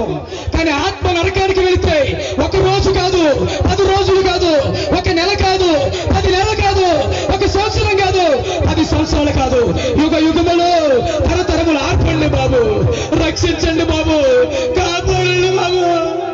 ఆర్తులాదు, ఆక్రందన, పెడపప్పులు, రొమ్ములు బాదుకొనుట, ఆ భయంకరమైన స్థలానికి ఎవరు వెళ్ళకూడదయ్యా. ఆ దుఃఖానికి లిమిట్ లేదు, ఆ దుఃఖానికి ముగింపు లేదు. అందుకే ఏ ఒక్క ఆత్మ నశించిపోకూడదని మన దైవజనుల్ని ప్రేమించి సభలు ప్రభు ఏర్పాటు చేశారు. ఒకవేళ తాగుడా, పేకాట, సిగరెట్, అక్రమ సంబంధాల, ఎవన చెల్లి, ఎవన తమ్ముడు ఈ లోకపు ప్రేమలో ఉన్నారో విడిచిపెట్టు. ఈ మాయలో పడేసి నరకానికి తీసుకెళ్లిపోవాలని చూస్తున్నాడు సాతానుడు. వాడిని ఎదిరించి మనం జయించుదుము గాక. నా పాపాన్ని ఒప్పుకున్నాను వారి చేతులు ఎత్తాలి. నా అపరాధాన్ని ఒప్పుకున్నా, నా నామకార్థమైన జీవితాన్ని విడిచిపెడుతున్నా. ఇంకెవరైనా మారు మనసు పొందవలసిన వారు ఉన్నారా? ఇంకెవరైనా బాప్తిసం తీసుకోవలసిన వారు ఉన్నారా? రేపే గడియో నీకు తెలియదు, రేపేమి సంభవించునో. ఎంతో మంది యవనస్తులు శ్రద్ధాంజలి బ్యాండర్లు మనం చూస్తున్నాం. ఈ రోజు కనబడిన వారు రేపు కనబడుతున్నారు. వాళ్ళు ఆత్మలు నరకానికి వెళ్ళిపోతున్నాయి. అక్కడ అగ్ని ఆరుదు పురుగు. ఈ రాత్రి ప్రభు మాట్లాడుతుండగా, తండ్రి మరణమే దుఃఖమైతే మరణం కంటే ఎక్కువ దుఃఖమయ్యా. ఆ భయంకరమైన స్థలానికి ఏ ఒక్కరు వెళ్ళకూడదని నీ దాసుల నుండి రాత్రి మాట్లాడావు. నా కుటుంబానికి రక్షణ, నాకు రక్షణ. ఈ రాత్రి ఈ ప్రసంగం విన్న తర్వాత కూడా ఇంకా వెనకడుగు వేస్తే మనకంటే దౌర్భాగ్యులు ఇంకెవరు ఉండరండి. దెయ్యాలే భయపడిపోయినాయి. ఈ రాత్రి నువ్వు వణికితే ఆ 2వ మరణం తప్పించుకుంటా, ఆ 2వ మరణం తప్పించుకుంటా. ఆర్డర్ కలుస్తూ ఉంటుండగా ఈ సభలో ఎవరైనా రాత్రి వాక్యం విన్నవారు, నాకు యేసయ్య కావాలి, నేను ఇప్పుడే నా హృదయాన్ని ప్రభువుకి ఇస్తున్నాను, నేను ఈ కోటాల్లో బాప్తిసం పొందుతాను, నాకు రక్షణ కావాలి. ఎందుకంటే ఆ 2వ మరణం అనేది యుగ యుగాలు తరతరాలు. ఆ దుఃఖానికి ముగింపు లిమిట్ లేదు. ఒకవేళ నేను వాయిదాలు వేస్తే, ఆలస్యం చేస్తే రేపు నా పరిస్థితి చాలా అగోమ్య గోచరంగా ఉంటుంది. ఈ రాత్రి నేను లోబడిపోతుంది అన్నవారు ఎవరైనా ఉంటే, ఈ రాత్రి నా మనసు ప్రభువుకి ఇస్తున్నా, నా యేసుని చేర్చుకుంటున్నా. ఎందుకంటే నా దగ్గరికి వచ్చి నా యేసే మాట్లాడాడు, నాతో ఈ రాత్రి మాట్లాడాడు. ఆ 2వ మరణం వద్దని మాట్లాడాడు దేవుడు. నేను ఇంకెవరి వైపు చూడండి. మేము చాలా చోట్ల ఎవరైనా చనిపోయిన వాళ్ళ దగ్గరికి వెళ్తే వాళ్ళు చెప్పే మాట, ఏమండి 2 రోజుల్లో జరిగే కోటాల్లో ఈ వ్యక్తి బాప్తిసం తీసుకుంటా అన్నాడండి. ఈ లోపలనే ఆ వ్యక్తి చనిపోయాడు అనగానే అక్కడికి వెళ్ళి మేము ఏం చేయాలో తెలియక ఇంకో 2 రోజుల్లో బాప్తిసం పొందాలనుకున్నాడయ్యా. కానీ ఈ లోపల పొందకుండానే ఆ ఆత్మ నరకానికి వెళ్ళిపోయిందయ్యా. వద్దు, ఇది ఇంత గొప్ప రక్షణ నిర్లక్ష్యం చేసినడలా.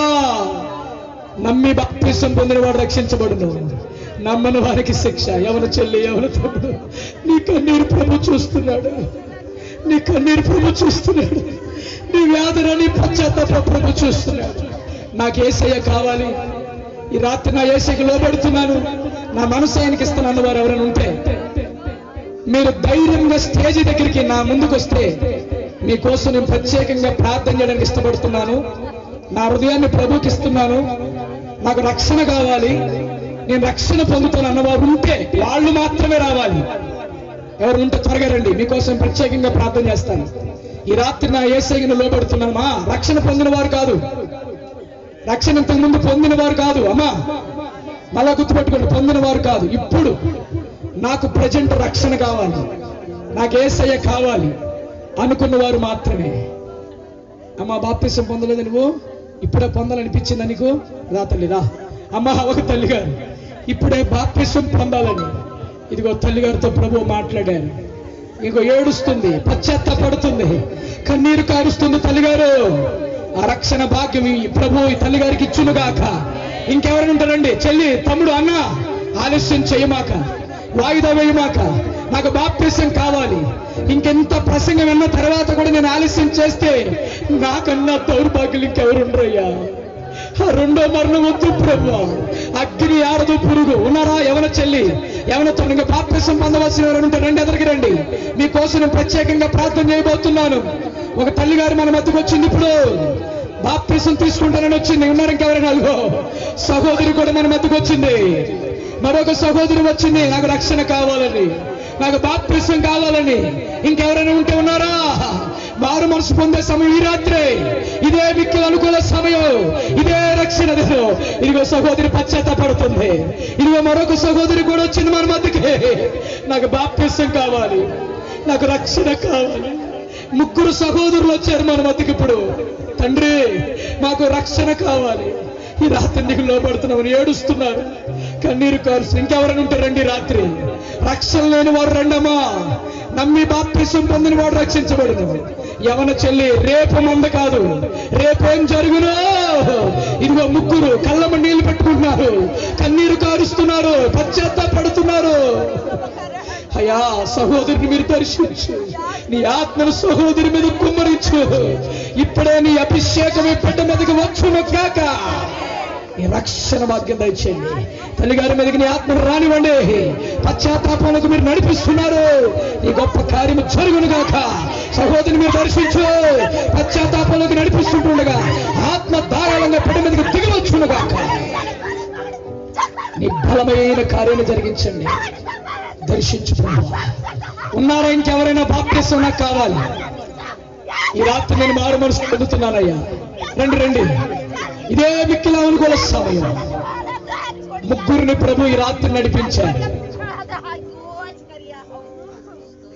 మీకోసం ప్రార్థన చేయబోతున్నాను. మమ్మల్ని మిక్కిలిగా ప్రేమించిన తండ్రి, వాక్యం చేత దర్శించబడి ముగ్గురు సహోదరులు బాప్తిసం పొందడానికి, రక్షణ తీసుకోవడానికి ముందుకొచ్చారు. ఈ ముగ్గురు మీద నీ కృప ఉంచండి. ఇంకా గనక అలా కుడి హస్తం పైకెత్తి ప్రార్థన కోరిన వారందరినీ కనికరించండి. మరణమే దుఃఖమైతే మరణము కంటే ఎక్కువ దుఃఖం రెండో మరణం. ఆ దుఃఖానికి ముగింపు లేదు. ఆ స్థలానికి ఎవరు వెళ్ళకూడదని ఈ రాత్రి మీరు మాట్లాడారు. ఈ బిడ్డల్లో చేరి వారిని బలపరచండి. భాగ్యరత్నం అమ్మగారికి ఆరోగ్యం, దీర్ఘాయువు, భూషణం పాస్తి గారిని, పాస్తం గారిని, కుటుంబాన్ని వాడుకోండి. వేదిక మీద కింద ఉన్న నాకంటే పెద్దలు, అనుభవం దైవజనులందరి సేవా క్షేత్రాలు, వారి సంఘాలు దీవించబడును గాక. ఆత్మల చేత సంఘాలు నింపబడును గాక. పిఏ సిస్టర్ సంగీతం వాయించిన బిడ్డలు దీవించి ఆశ్రయించమని యేసు నామములో వేడుకుంటున్నాం తండ్రి. అమ్మా, బాప్తిసం ముందు